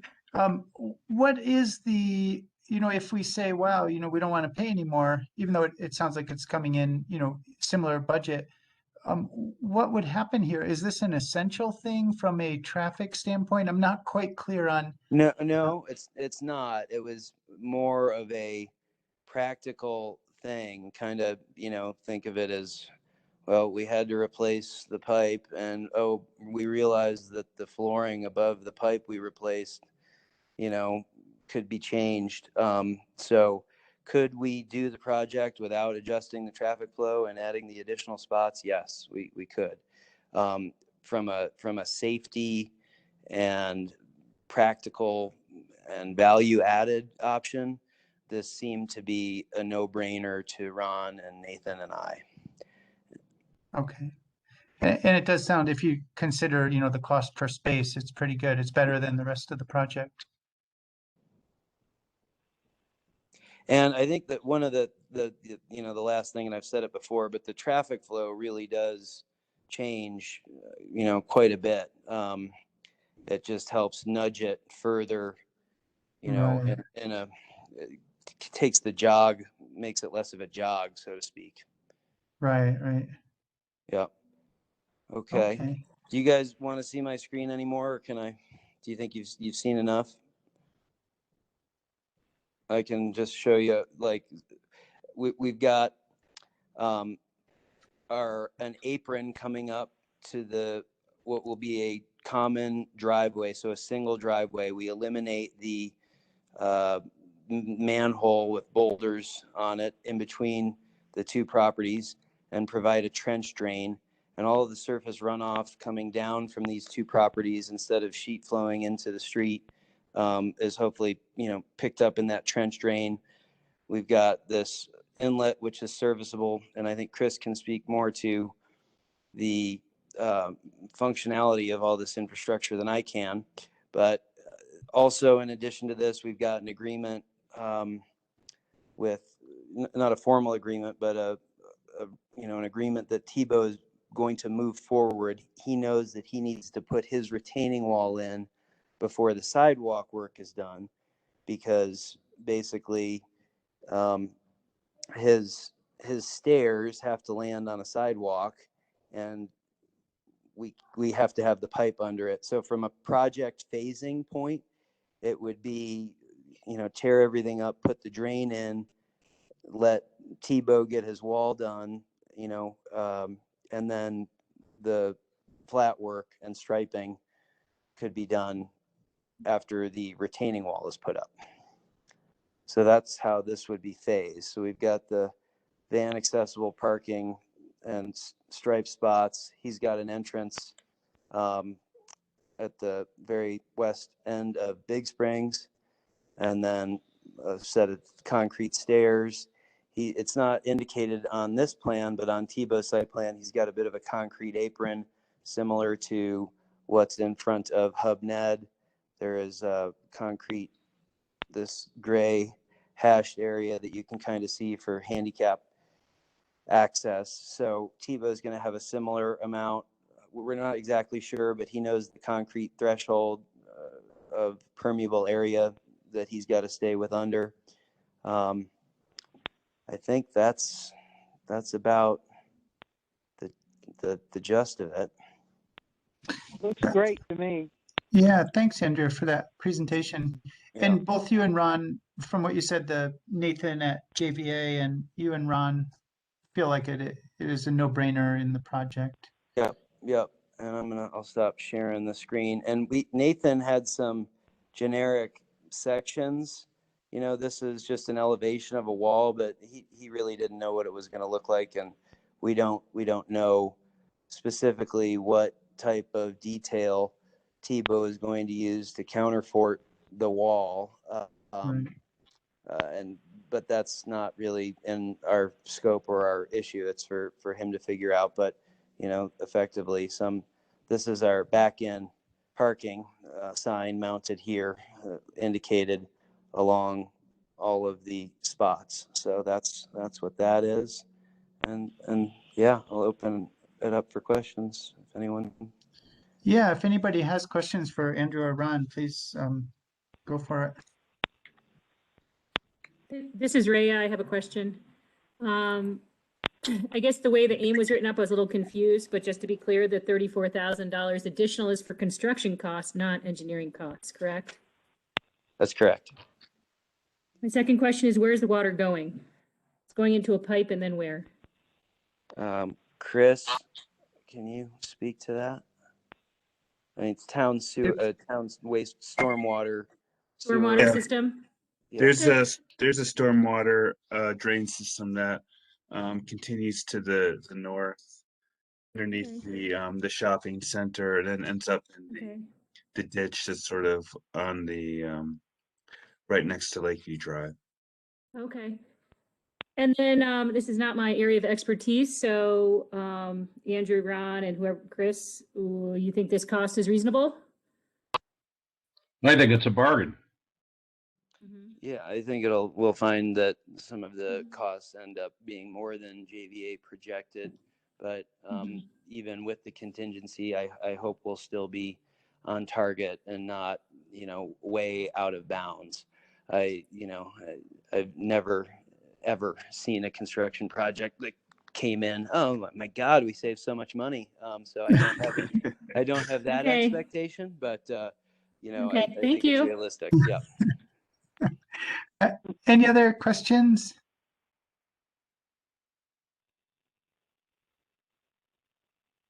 Would somebody make a motion then for a vote? Oh, and actually, before we do, I just wanted to ask if there was any public comment on this action item.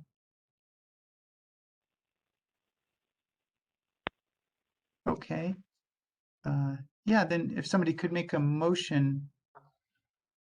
I move that we, as a board, approve the additional funds for the additional parking spaces that have been presented by JVA as a second alternative to our first plan. Thank you. Second that motion. Great. Barb Hart, Yes. Ron Mitchell, Yes. Andrew Duart, Yes. Claudia Schaffler, Yes. Rhea Orthner, Yes. Jonathan Baumhover, Yes. Karina Luscher, Yes. Brent Tregaskis, Sure. Steve Caro. Yes. Great. Thank you, everybody. And thanks for that presentation, Ron and Andrew, and the great iPhone work there.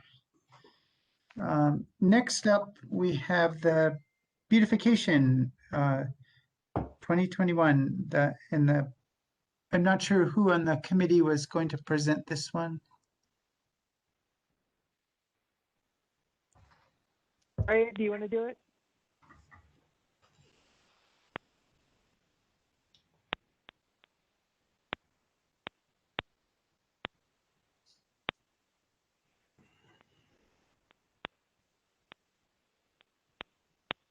Rhea, you're muted. Sorry about that, everyone. In case you didn't get a chance to read the agenda information, the DDA this is to rehire Mike Riker to do the DDA beautification tasks again this summer. As you know, the DDA has been funding beautification, 8K, mostly the annual flower planters around town for many, many years. Elizabeth Allen started the program and was approached by town to start the program. And she finally went on to bigger and better things. And so last summer was the first summer that we had to hire somebody new. We opened a job posting, we did interviews, and we hired Mike. In addition, we've continued to purchase the annual flowers from City Floral, Hannah Macht. We continue that on, and she's graciously has been designing the flower pots for us. In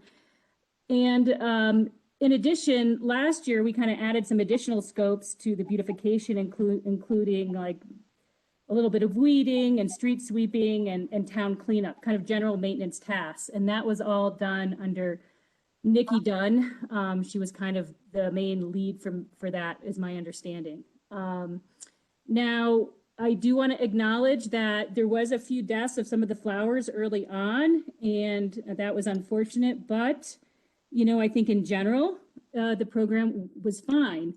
And so we feel pretty strongly, Claudia and I, that we'd like to hire Mike again for a lot of reasons.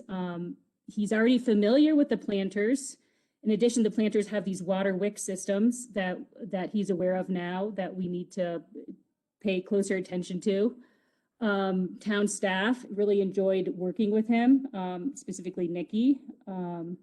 He does reside in town, works at Wild Bear, and he has a vested interest in keeping Nederland beautiful. And he's committed to the hours. And he's also very well connected in town, will be able to recruit volunteers when needed. For plantings or any other things. And the last part of this that I just wanted to bring up is the sustainability. You know, there's kind of this push and pull about, hey, do we really need annual flowers? They take a lot of water. Is it really sustainable? And Elizabeth went to great lengths to install these farm tub systems. It's basically a container of water under the planter with water wicks coming in. And and so, you know, and I think we just need to be very careful planting this year to make sure that wicking system is working very well, because I'm hoping we don't have to water every day. Of course, weather dependent, but when Elizabeth seemed a little bit shocked when I told her that we were watering every day. I mean, I don't know. We just have to play it by ear. But I also, as part of the job description, is kind of evaluating the sustainability and seeing if there's places we can do perennial pocket gardens too. And Mike is very interested in sustainability. So we just want to kind of keep this program alive and going and use the knowledge and the people that already have experience going for this next summer. If you're interested in looking at the exact scope of services, that's Exhibit A on one of the attachments. And task 1 is like evaluating sustainability of the flower program. Task 2 is planting of flower beds and pots, and then maintenance. And there's a task 4 as well. I won't go through it all because I know we're on a time crunch. And just one other thing I'd like to add is that I did speak with Elizabeth after submitting this AIM, and she said she'd be willing to help train Mike a little bit in planting and the water wick system, just to make sure that we really get it all installed correctly. And I think that we should definitely accept her help as much as we can. So, Claudia, do you have anything to add? No, that was excellent. Thank you. May I just clarify that Nikki was awesome last year, but I had the ability to supervise Mike on his tasks and show him how to weed whack and sweep. But Nikki definitely was wonderful to work with, because she let us use the golf cart as well as the weed whacker in town. But as I mentioned, I think I earned most of my project management money from beautification and my interactions with Mike. Thanks. Yeah, and thank you, Hope, for doing all that. And to me, you know, you'll be departing to other things in your future, and to me, that's all the more reason to hire somebody who's at least done this once before. under your tutelage. So to me, continuity is very, very important. Thank you.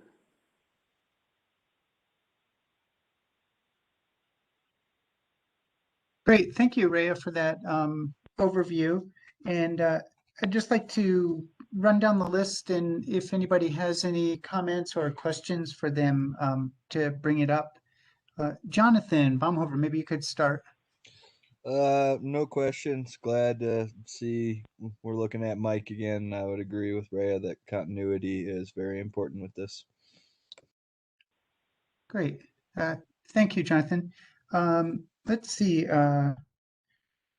Brent, what are your thoughts? I think if we can keep him again, it's worth it. I mean, it was a learning year, and we can all criticize that, but I think I agree with Jonathan 100%. So let's keep moving.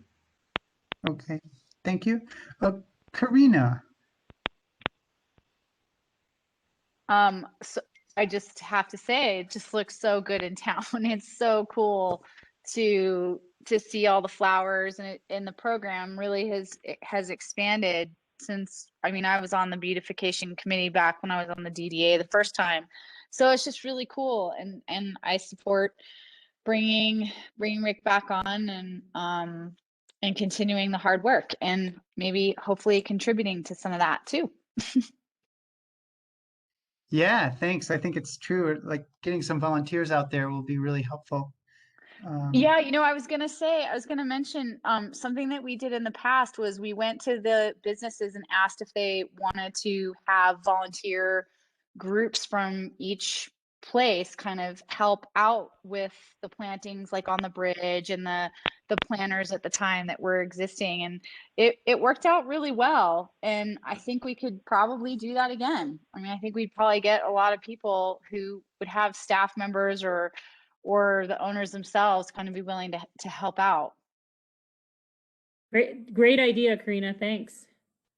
Yeah, thanks. And I thought that was interesting, like with Mike being really tied in with the community with Wild Bear, perhaps he could help getting some people to help as well. And I'm sorry, I said Rick, I meant Mike. I'm sorry. No problem.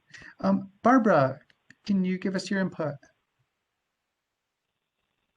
Yeah, I just want to make sure, because it was a concern that the flowers died last year. And I understand if Elizabeth's going to help, that's wonderful. And if other volunteers are going to help, that's wonderful.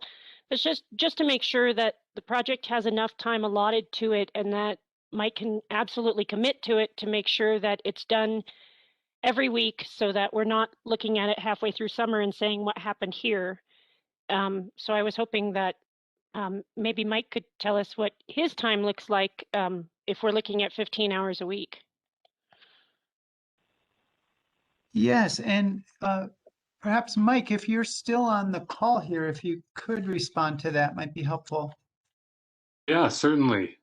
So I had talked with Rhea about 15 to 20 hours. I feel like I definitely can fulfill it, and am committed. I remember when the concern about flowers dying was brought up. Part of it was hanging baskets that are not suitable for this altitude and weather. And we've already discussed that not being reinstalled.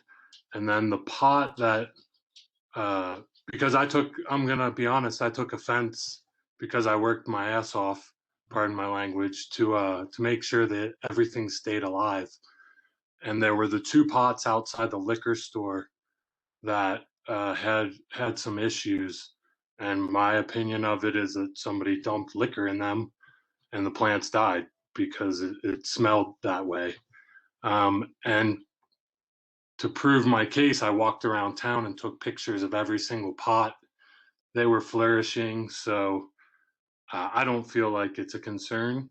And like some other people have brought up, I learned from it. I know how to manage it better, and I'm totally committed to the community.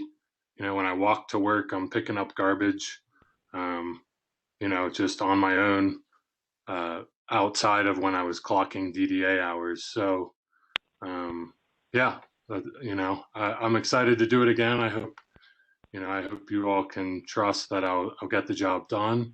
And as Claudia and I think Hope and Nikki and everyone can attest to, I'm approachable even when I'm working at Wild Bear.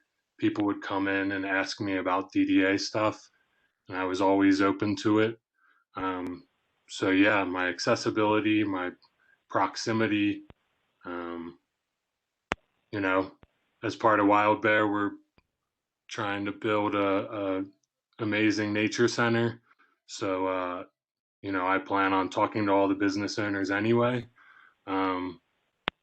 Yeah, so that's kind of all I have to say. Thank you, Mike. Yeah, thanks for that feedback. Rhea, let's see. Oh, sorry, Claudia. Do you have any input?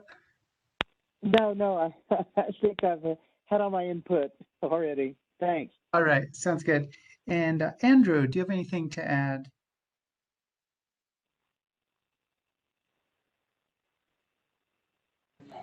I'm sorry, I was muted there. No, I don't have anything to add. I support continuity. Yep. Okay, thank you. And Ron Mitchell.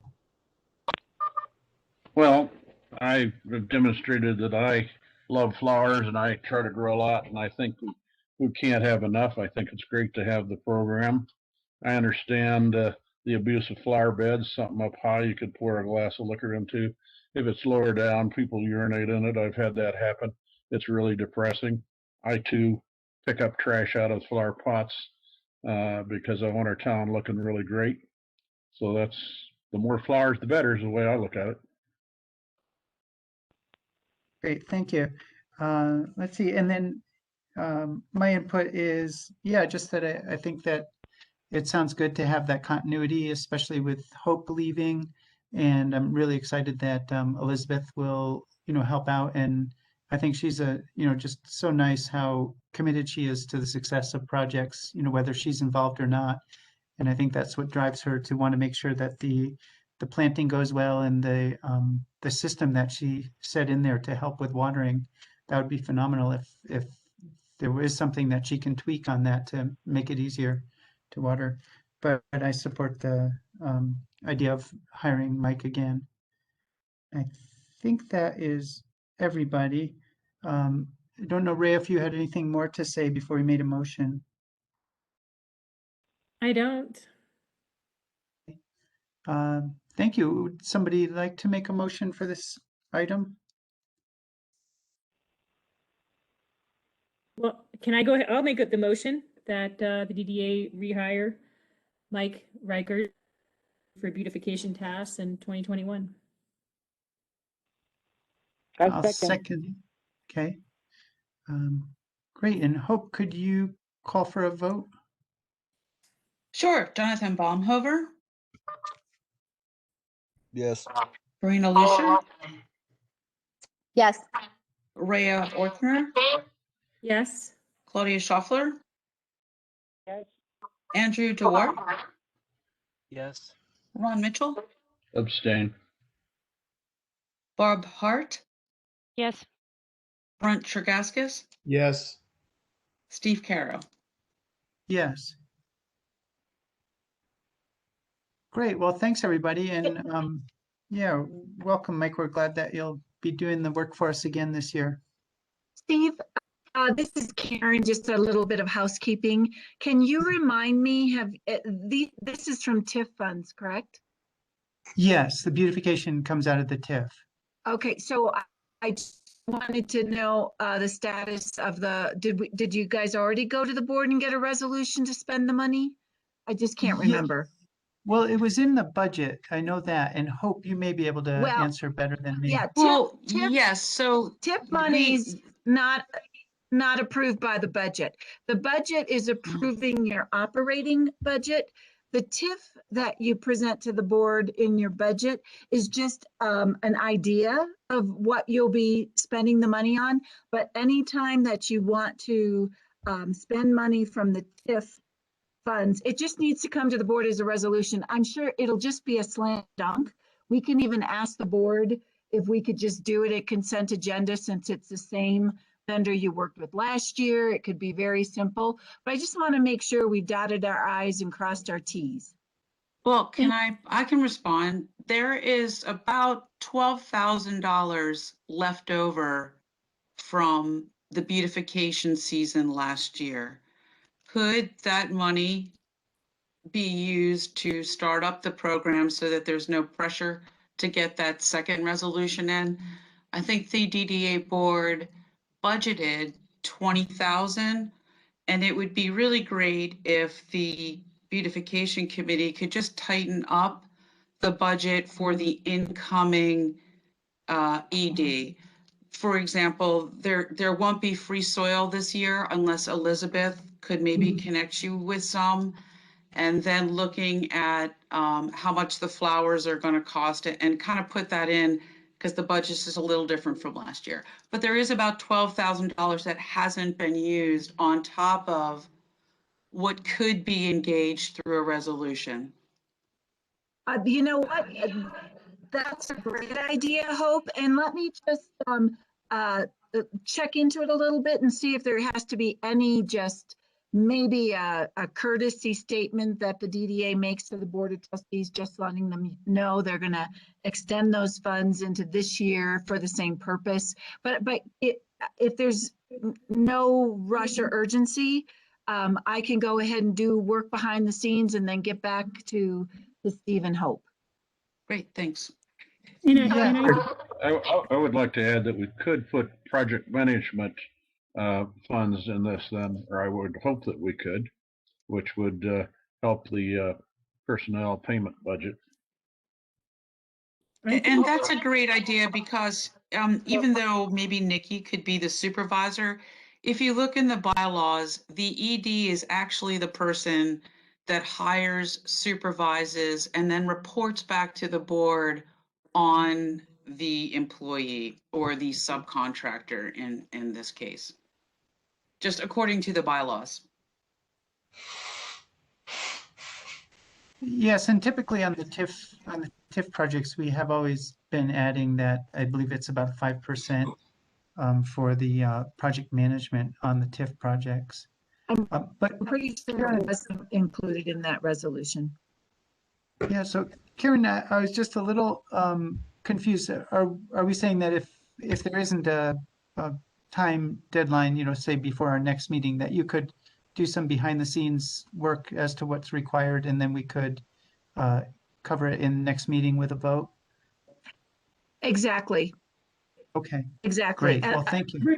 Regardless, I think it'd be good, as Hope suggested, to tighten up the budget. I mean, I think there's some other things that needs to happen, like the flower pot in the middle of the circle has a leak in it, needs to get fixed.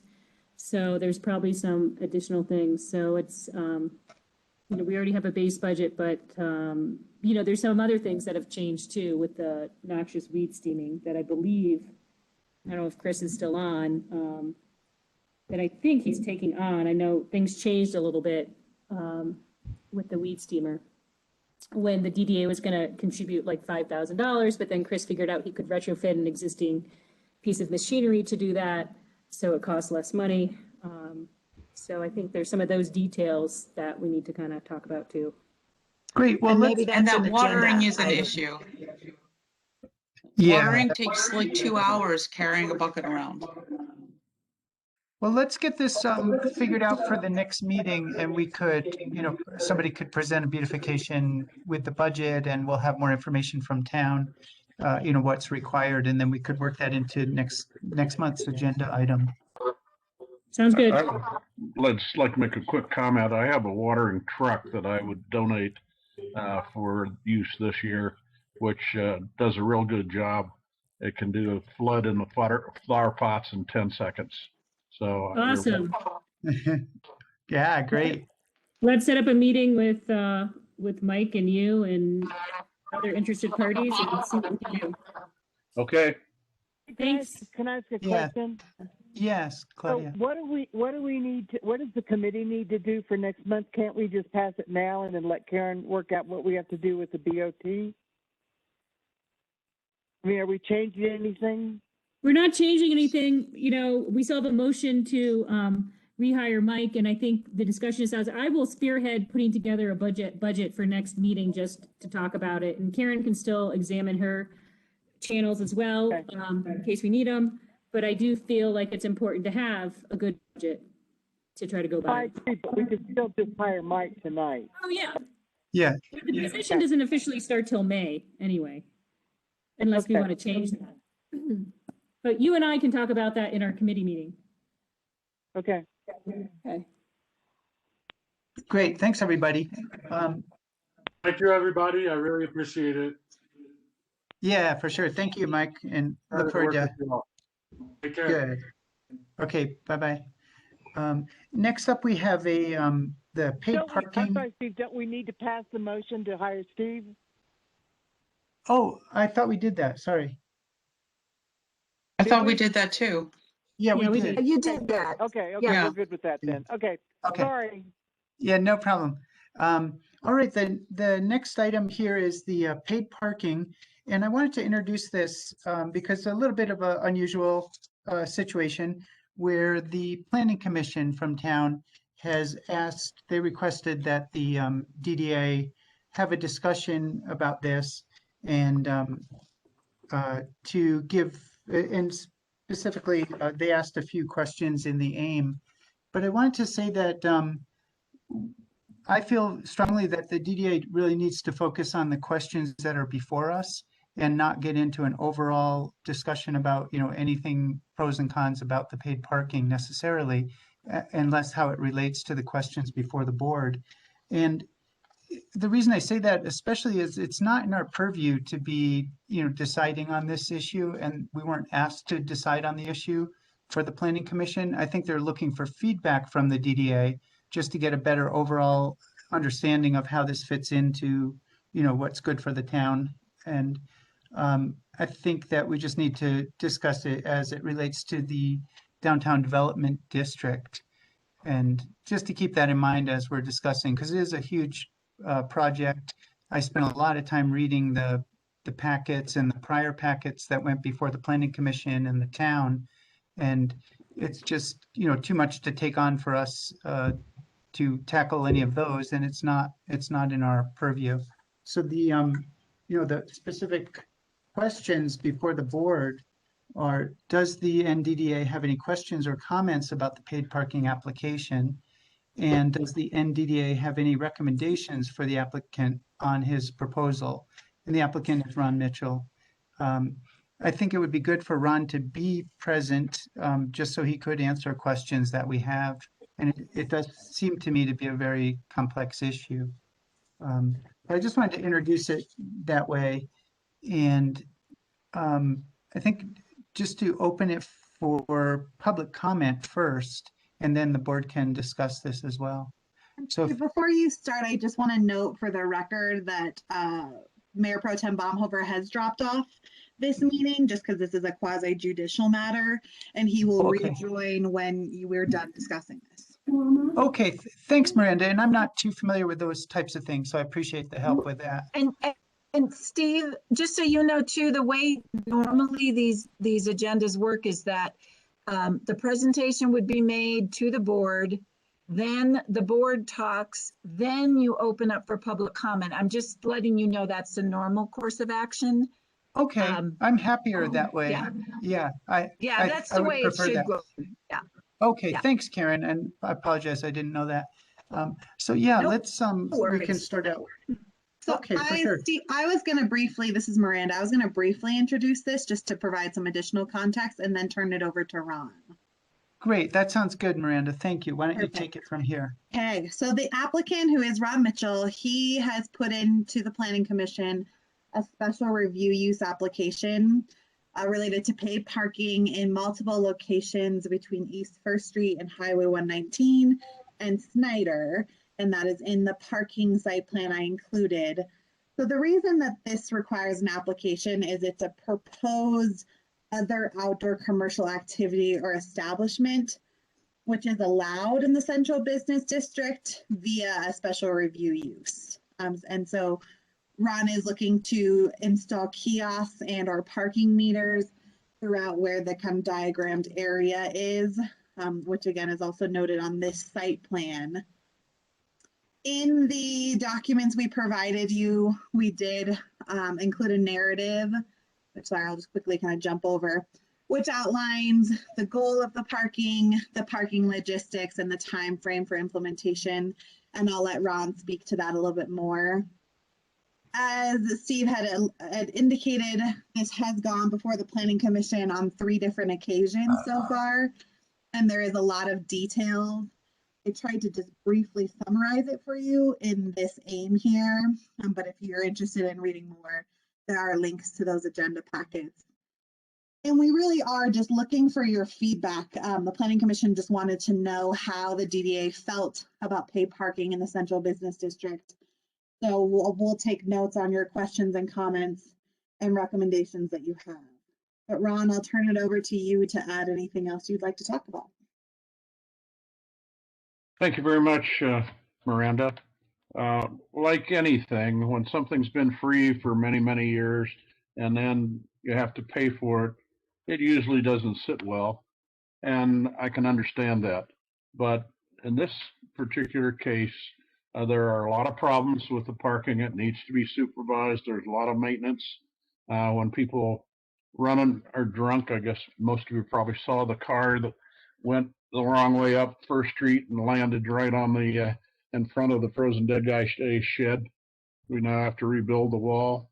There have been a lot of problems. The merchants who are on that block feel that I'm not supporting them when people park there who run off and go hiking for the day and take a parking spot that one of their customers or 4 or 5 of their customers might have.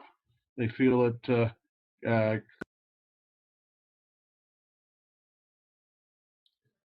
creates a hardship for them and decreases their business. So it's something that I have talked about for many years. It's not a new thing. Everybody here is parked in a paid parking lot at one time or another. If you go to Boulder, the university has its system. The meters are different, the hours are different, the charges are different. And the city of Boulder has their system. And so, but most everybody can read English and figures it out. And my hope is that it will create and help the traffic circulation and induce greater sales because you'll have greater turnover and people won't be parking there full time. But that's just a thumbnail sketch. There's an awful lot in the packets because there have been continuing meetings before the planning board, and I'm ready for any questions.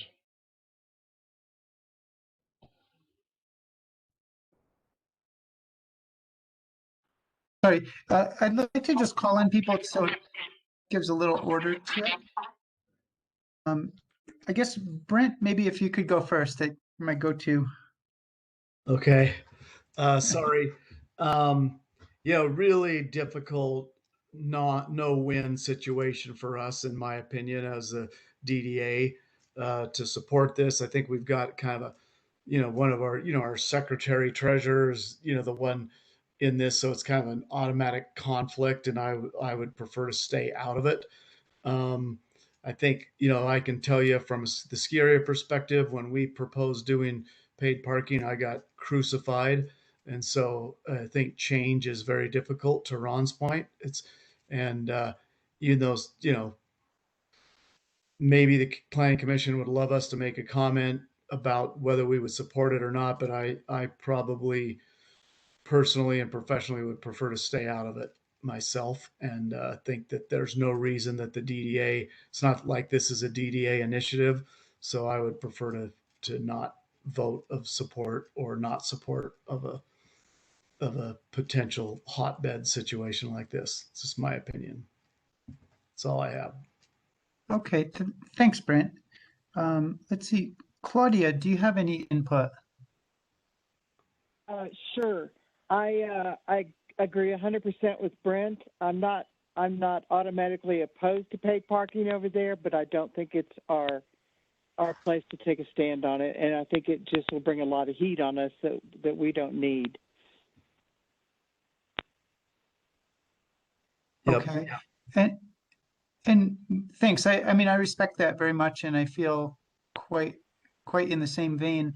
And I'm just wondering for the, for the planning commission, if there's any sort of pros or cons maybe that you could think of. And if you want to just say, no comment, I'm fine with that. I can respect that. I personally don't want to comment. Okay, sure. Well, thanks, Claudia. Let's see. Karina, do you have any input?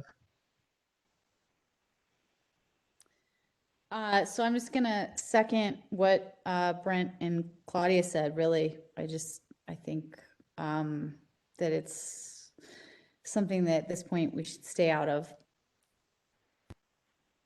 Okay. And it's possible that it will come back in some other form to us, but I respect that as well. So thanks, Karina. And Barbara, do you have any input?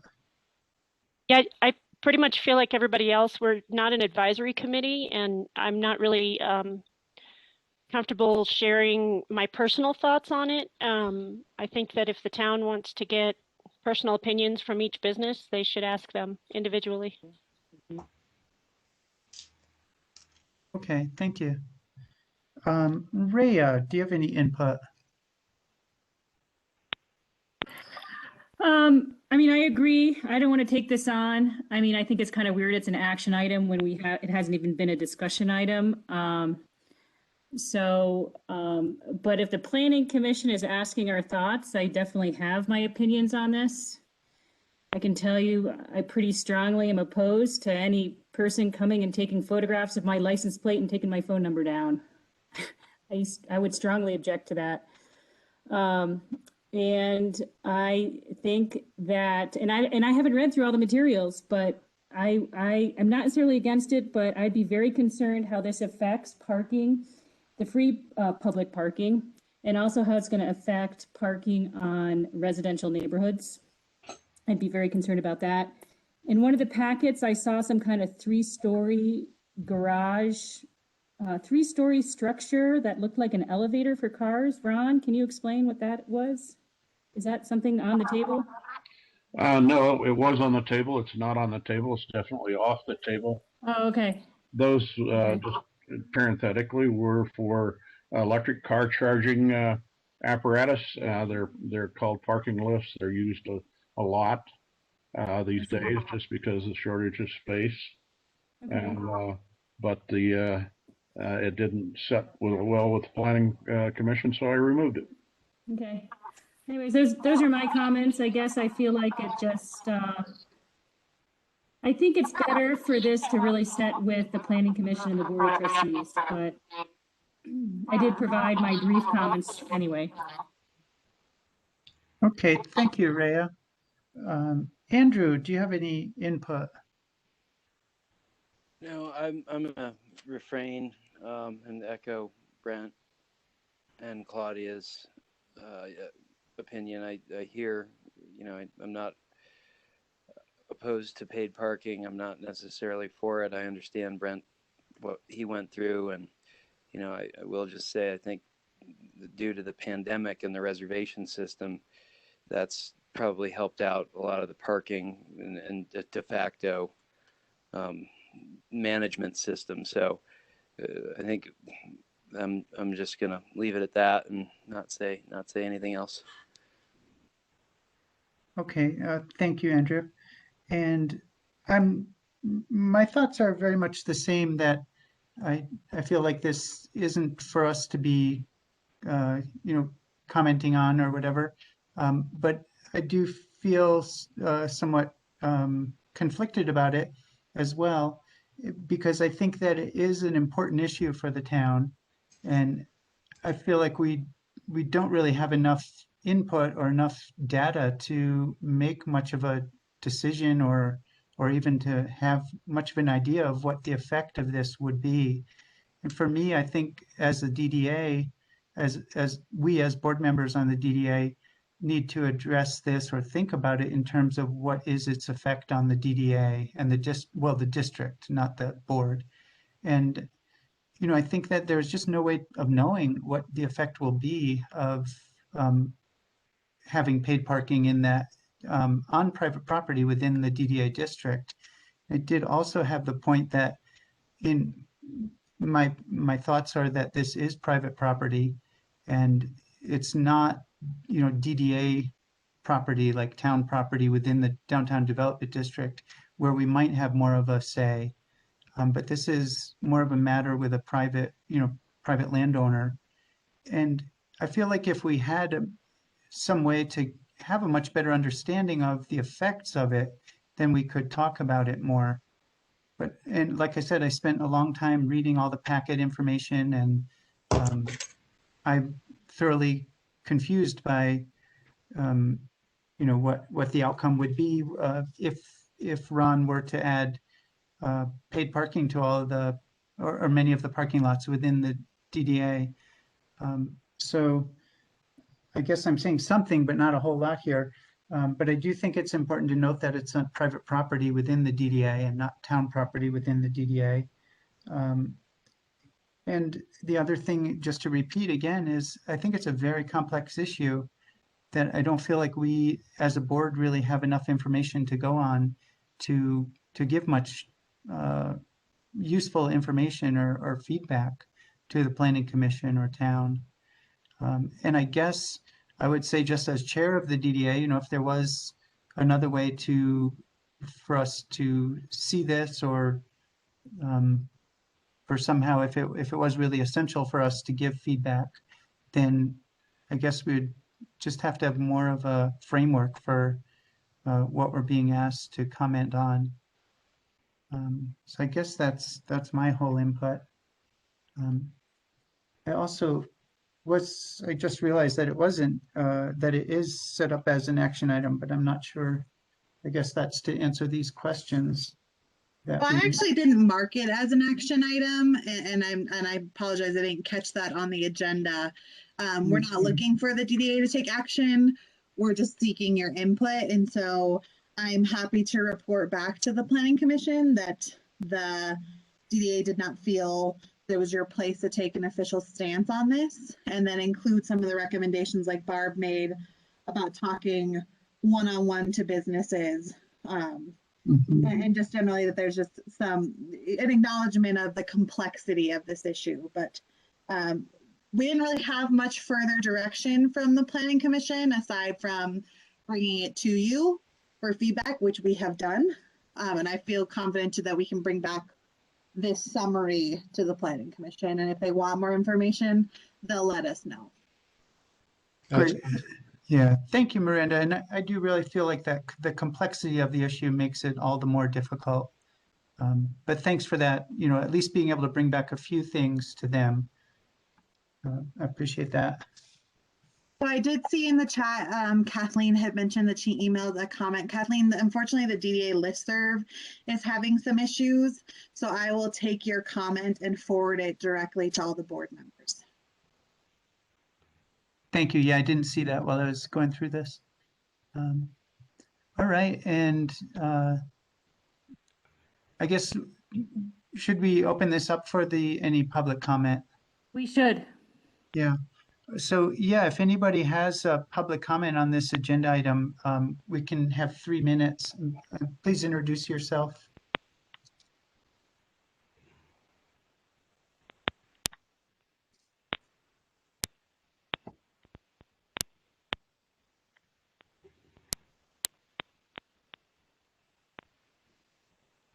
Okay.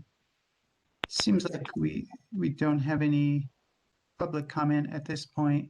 And Kathleen, I just want to acknowledge that we will read that email from you when we get it. It sounds like maybe it looks like she's going to post it in the chat instead. Ah, okay.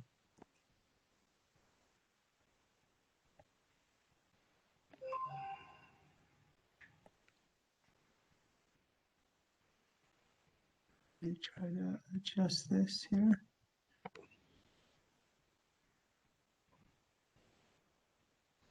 Sorry, I'm just reading through to try to find that.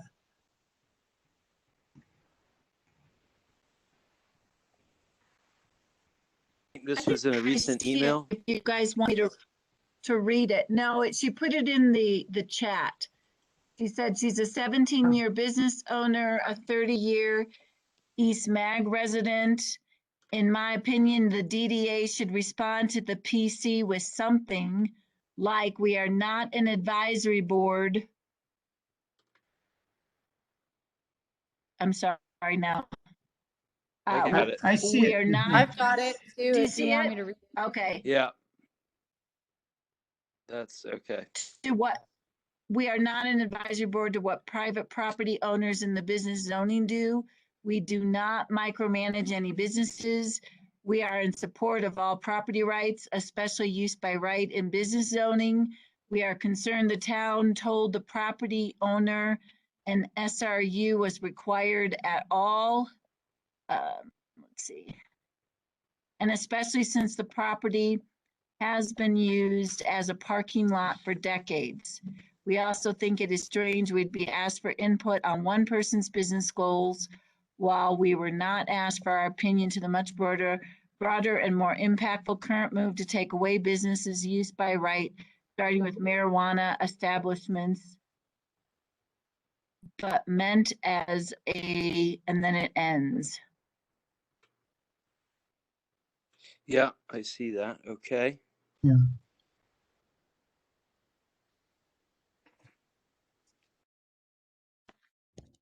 Well, thank you for that input, Kathleen. And if you have any more things to share by email, we'd certainly read it. Oh, okay. It's she posted a little bit further now. I can read that if you'd like. She goes on to say, but meant as a template, quote, planning commission members, to be used on other businesses according to the planning commission. So as not single out just one kind of business. This taking of use by right from businesses in business zoning means businesses will have to pay for SRUs and lose months in rent and sales just to ask permission to open, exist, which could be denied. Business owners have to sign leases before they apply for an SRU and pay for them through the entire process, and then could be denied opening if the then PC, Planning Commission, and Board of Trustee members don't like them or their businesses. We are concerned that the Planning Commission and the Board of Trustees will essentially be deciding what businesses get to open in NED and what don't. And this seems rather exclusive and biased, especially. I can pick it up from there because I have the email, especially considering. Oh, great. Yeah, there has been no complaints to date filed per business zoning issues. The taking of use by right based on no defined issues makes no sense to the DDA. What is the point in the business zoning if the PC in town plan to force businesses into special review use? And why haven't all business property owners been notified or asked for input?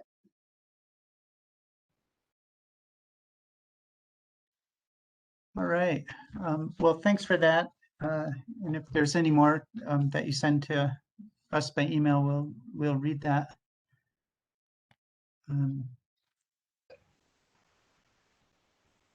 I think, are we okay to move on now? Yeah, I mean, I guess from my perspective, it seems appropriate to this board that there's no reason to get in the middle of that, and it's not Right. our property. Like to your point, Stephen, I really like that. It's not city property, it's not town property. So Right. if it Right. were, that would be a different subject. If we were the ones that were the applicant, it would be a different Right. now, situation. But I don't think we need to be in that mix. And I think Kathleen brings up some good points, especially talking to the other businesses in the that would be affected by that. Right. Right. I don't think we need to be in the middle of it. I don't think it's our place. And we got Sure. kind of a conflict of interest in, Built in. Yeah. so. Yeah. And I feel like that's the least of the problems, but it's more just that it's not our purview, and it is private property within the DDA district. That's as close as it gets to the DDA. Okay, well, thanks everybody for considering that, and I respect all of your positions and answers. And thanks, Miranda, for being able to bring something back to the Planning Commission from this. So next up, we have some informational items. I'll start off with the chair report. I have so much going on with so many businesses that I own and trying to grow a few of them exponentially right now, and dealing with COVID and with tons of issues with importing coming in now with Africa. I've decided that I need to step down as the chair in July when my term would be up. And I feel very strongly that I've learned a lot being the chair, and especially about the ED position and how the chair position and how they interrelate. And with us, being in a transition with the ED at this point, I'm committed to helping, whoever is the next chair of the DDA in July. I'm committed to help with that transition, along with the ED transition if needed. But I just can't continue to be the chair. It's taking up too much of my time that I don't really have. So I'm hoping that people can start thinking about if any of you would like to be the chair, and we can start talking about that. So in July, we're prepared to vote in someone with a different name. But that's the chair report for now. Well, there's the worst news of the night. Well, thanks. It's been very rewarding, but extremely time consuming.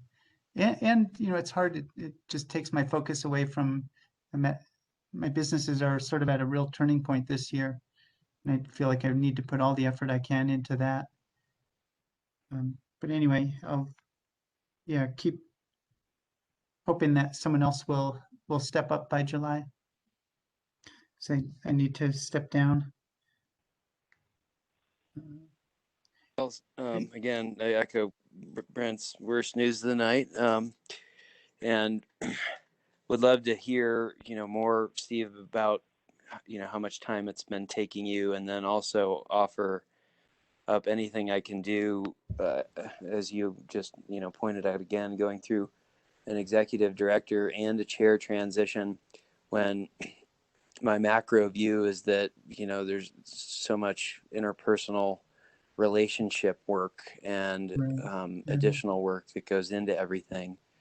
So would like to, just be of assistance however I can. And at the same time, I'd love to hear how much time you feel it was taking you. And I don't want to prematurely overpromise anything. And maybe no one would ever want me to be the chair. But I from an organizational management perspective, see, this being our most critical thing to keep the DDA successful and moving projects forward that are achievable and keeping our ducks in a row as a functioning organizational structure with a chair and an executive director and, possibly a subdivision or two that work well together. So I think that's what we need to do. How we get there, I'm not sure yet. Sure. Thank you. Yeah, and I'm sure I can really help a lot with some insights about, just the chair position and what I've learned about it and what makes it work and sort of what's needed. But thanks. And let's see. Ron, do you have anything for the treasurer report? Yes, I do. I'll be real brief because the hour is getting late. If you don't realize this, we have 4 accounts, and the combined total of the funds that we have now is $997,413.24. We have a CD that is $250,000. It has earned since we bought it $429, which is more than the $61 we would have earned if we'd left it in just our general fund. We have $100 in TIF fund at the same bank where the CD is, Sunflower Bank.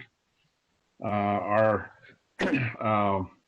operating account right now has quite a bit in it because we're going to be paying out quite a bit, $301,000, $301,978.42. And our TIF account and Citywide Bank's the same one, as $444,705.50. We are pretty much 95% committed for these funds. So it will be a while before we'll need our investment guidance, but now we're in a position of execution, and that is going to be something we need to carefully watch as we go forward. So that's pretty much my report. Any questions?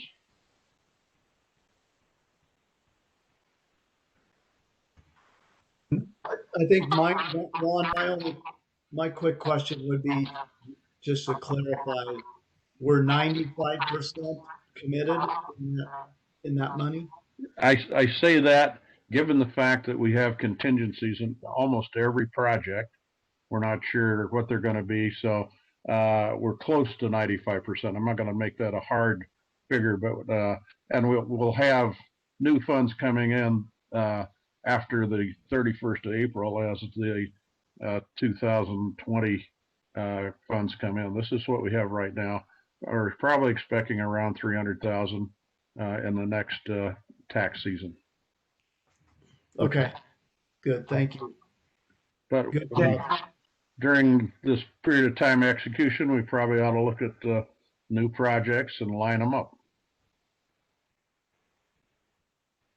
Great. Thanks, Ron. Okay. Good to hear. Let's see. Hope, do you have something for the executive director report? I do, and that was great to hear, Ron. We should definitely connect and align these numbers. So I wanted to just quickly present that the mill distribution form totals documents that I received here. So I know that you've have the opportunity to look everything. The 2021 budget expense sheet, I invite you all to take a look at those numbers, especially each project is listed below, and I haven't separated the 20 from 2021, but I will in the next few weeks. And then the resolution spreadsheet, I'm pretty excited about that because it's filling up and it's fairly current, except for any past resolutions, and it goes over, hopefully I can show you towards the bottom, but it has probably every piece of information you're going to want concerning resolutions, even the resolution itself, even the documentation of third-party requests, how much the actual fee to town was, and what's remaining in each resolution. So if you're not looking at the budget spreadsheet, because it's kind of confusing with the operating funds there and the TIF stuff at the bottom, this is a great document to go to. So thank you. Have a great night. Great, thank you, Hope. And let's see, for the town staff report, is that Miranda or Karen? You know, normally I start it with COVID update, and I know Miranda's got some Envision 2030 information for you as well. But I also understand you're already over hours and you're only halfway through your agenda. So I'll just say that the COVID numbers are getting much better as far as the pandemic goes. Vaccinations are happening in a very robust way for our county. We have over 80% of the population over 70 inoculated at this time, over 50% of the people 65 to 69. There has been a very strong effort to get a clinic up here in Nederland. There was a slight problem though, because the J&J vaccines that were supposed to get to the state, there's been a delay in them. There was some sent a couple weeks ago, but we will not be getting any more now for 3 weeks. So it looks like it could be 2 or 3 weeks before we see a vaccination clinic up here. But we're still very much on their radar, and they see us as a priority. It's just a matter of timing with the vaccines. And I think that's all I'll say right now. Miranda, did you want to touch base on the Envision 2030 process? I know too that you have Ron as giving an update under project committee reports. So I'm just going to be brief because I imagine Ron will give more.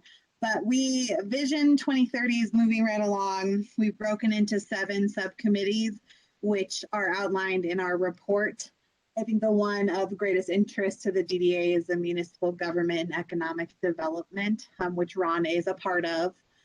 The subcommittees have established their vision statements, and they're currently working on developing the goals and objectives for the next 10 years. They're tasked with completing that by the end of March, and then we will bring all that information to the DDA at your April meeting to get your feedback on what the committee has worked on. And in the staff report, I have put links to where you can access all of the information that the Envision Advisory Committee is currently working. Great, thank you, Miranda. It'll be exciting. Let's see, we're moving on to the project and committee reports. And if your committee doesn't have anything to report, feel free to say, we'll see you next month. First, Big Springs Parking Committee, I know we just had an action item, but if there's anything more of an update, Andrew or Ron, could you share that with us? Well, it's underway and we're happy that it is, and it's looking good. All right. Thank you for that. I think for the performance space, Jonathan or Andrew, if you have anything on that. I do not. I've been kind of focused on the parking project, and as we were just discussing, need to kind of figure out what would be a realistic budget. I did not have a chance to work through any of those last minute USDA grants, but I'm sure there will be more on the horizon. And as Ron said, I'd like to look at potentially those type of USDA grant opportunities, and especially with however the funds trickle around from COVID relief, but the government may be able to, I'm not saying fund the performance space, but just that now looking for grants is the next place I'd like to put some energy after the parking project to move the performance space forward. Great. Yeah, I think that sounds good. And there are probably a lot of grants that could apply to that. Thanks, Andrew. Beautification, just in case there's anything new. Not from me. No updates. Okay. And we have the committee, not communication. Oh, communication committee first. Yes, Barbara. I'm still working on the website, and we will have a lot more updates next month. Great. Yeah, we'll get it on the agenda. Perfect. The committee, Claudia. No, I'm sorry, nothing on that one yet. It's okay. For the wayfinding, I could just give a real brief update on that. We're meeting tomorrow with Merge as to make sure that what Claudia and I were on every one of the meetings with the stakeholders last month, or maybe it was early. Yeah, I think it was last month. And we just wanted to touch base with Merge and make sure that we're on the same page as far as the takeaways from that. Both Claudia and I were taking a lot of notes, as was Merge. And I think that, that will, we just want to make sure that they're kind of aligned with what we heard at all those meetings, so that they can move forward from there. And we're going to have probably a couple more meetings before our next board meeting. So we'll have much more of an update by the next board meeting on that. Claudia, did you want to add anything to that? Nope, I'm good. Thank you. Okay. Public art, I think just celebrating that. I'll let Rhea speak to that if you. Yeah, no updates.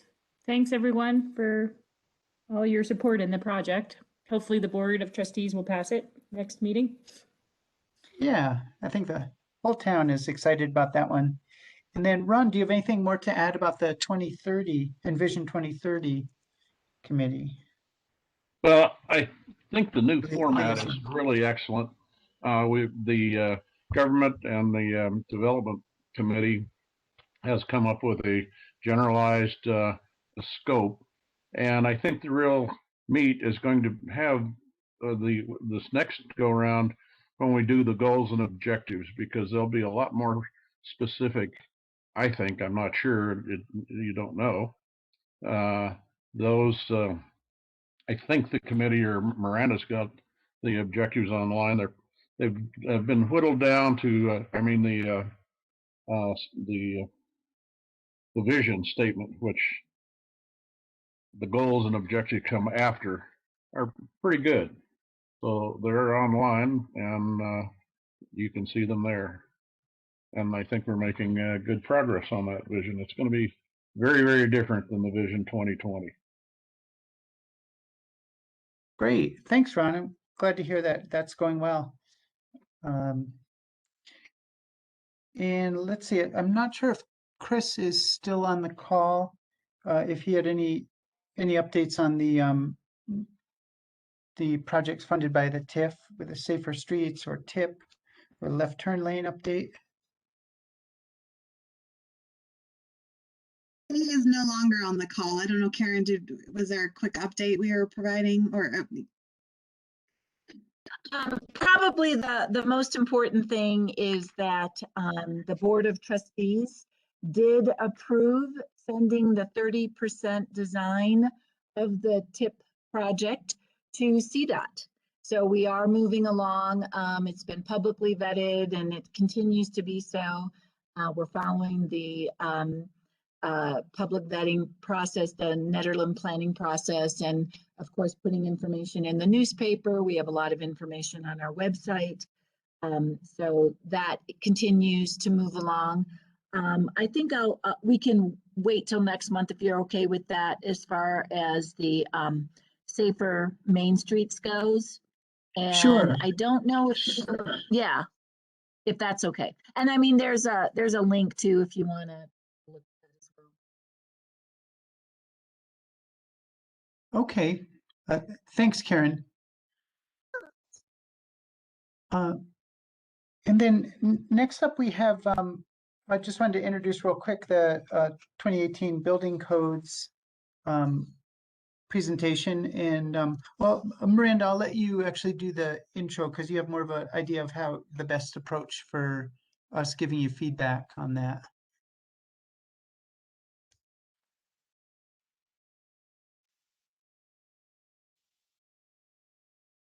And Miranda, you're muted if you're talking.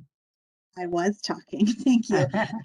So we did discuss this with Stephen Hope, and just given how much was on the DDA's agenda and how late it is already, we're actually not going to launch into the full presentation tonight, but rather give you just a quick overview of what we're working on. And then we'd like to invite you to some future meetings, and or we could schedule kind of a work session at a later time with the DDA to talk through this. But what we have for you is that currently the town is adhering to 2002 building codes, with the exception of the National Electrical Code. And we're recommending the town move to 2018 building codes just to ensure we're in compliance with the most current standards. So in your packet tonight, you have in this aim, there's a list of all the building codes. We also have a PowerPoint presentation, which we normally would have reviewed, but we have reviewed this with the Board of Trustees, and I can send links to that audio. But we're looking for feedback from the community and advisory boards and commissions on things that you want to be sure are integrated into the 2018 building codes, if there are areas of concern. So without kind of getting too far into the details, my ask would be that you join us at one of the upcoming meetings. So we do have 3 public charrettes next week on Monday and Tuesday, which I can send you a flyer for, as well as some of the other boards and commission meetings throughout the month. And that's where you can receive the more thorough presentation. Or like I said, we could schedule a separate work session to talk just specifically about building code. So I don't know, Steve, how you want to handle that, just kind of given that it's 8:38. Yeah, thanks, Miranda.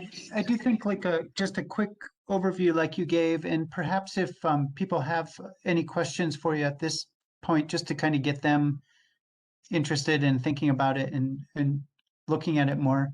And then my preference would be to join for us individually, to just join one of these mini meetings that are coming up, because that offers a lot more flexibility and we don't all have to be, at one place at one time. But I did have a question for you.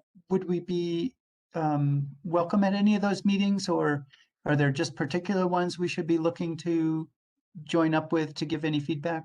You're or learn welcome more? at any of them. Public charrettes are obviously great, but if you'd like to, if it's easier to join a planning commissioner or SAB meeting, you're welcome to do that as well. So I'll send the flyer for the public charrettes with all the meeting access information. Great. That would be preferable because we get feedback sooner, but then we have the later meetings as well. Okay, thank you. Are these meetings all virtual? They are all virtual. Thank you. And Miranda, one other question I had, or my main question was, do you have any sort of information, with, I don't know, I guess ideas about what the expense, increased expenses might be for, a standard home or for business, commercial building, or I feel like that's going to be one of the biggest concerns for most people in town. And I know, so Rick Hendrickson was on earlier, but he jumped off. So originally we had presented to the Board of Trustees the approximate costs related to fire resistant material, which is what you see on this slide. The Board of Trustees did ask us to look into green building material. So we're working directly with SAB and Boulder County to start to pull together those numbers. But at this time, all we have are just the fire resistant for people to do a cross comparison of. The Okay. plan to clarify our plan for public vetting as well is we really just want to have conversations with people to see what's on their radar, what's important to them, and then continue to present that information at Board of Trustee meetings in April. So this is not us coming forward saying, this is exactly what we want to do as town. We really want that back and forth conversation and to help identify what the priorities are. Great, thanks. And is there also in any of your brochures or, your pamphlets, is there anything speaking to the differences in energy efficiency between 2012 and 18? So yes, there's actually a slide in here. Sorry, bear with me as I jump. That indicates that there actually is not a big change between 12 and 18 energy code. However, Boulder County has some stricter energy conservation codes that it was pointed out to us from a developer. So currently SAB is working on comparing the 18 energy conservation code to Boulder County and is going to come forward with recommendations on what parts of Boulder County we should consider. And as those recommendations happen, we can share those with all the different boards and commissions. Okay. But yeah, so there really is minimal change though between the actual code itself. Okay. And yeah, and in that respect, I was wondering more about energy efficiency, as opposed to cost changes. Just, how much more energy efficient will the buildings be if we adopt the 2018? Got it. Yeah, I don't think that we have a slide in here to discuss that, but that's something we can follow up on. Sure. It sounds like SAB would be interested in it. I can try and give you my 60-second version. I know everyone's tired, me too. This is effectively the unincorporated Boulder County building standards is what this would be.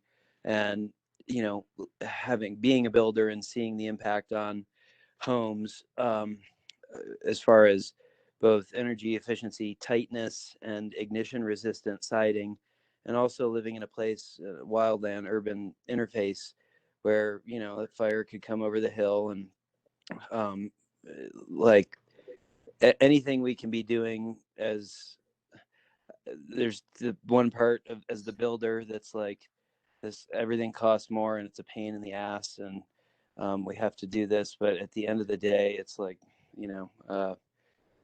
helps with wildfire, it helps with indoor air quality, it helps with energy, and yes, it costs more. Mhm. Thanks, Indra. Well, great. And Miranda, did you have anything more to add? No, I'll just send a follow-up email to everyone so that you have the access information for those charrettes, as well as a link to the audio from last week's Board of Trustees meeting, if you wanted to hear the presentation from Safe Built and the Administrative Committee, as well as all the links to the 18 building codes, should you want to read those in your free time. Excellent. Thank you. All right. Well, any other business at this late hour? No. So I make a motion to adjourn. Second. Woohoo. Thanks everybody for sticking in there in a long meeting with a lot of good topics. Thank you, Steve. Yeah, for Have sure. a great Have night. a good night. Yep. Thanks, Karen.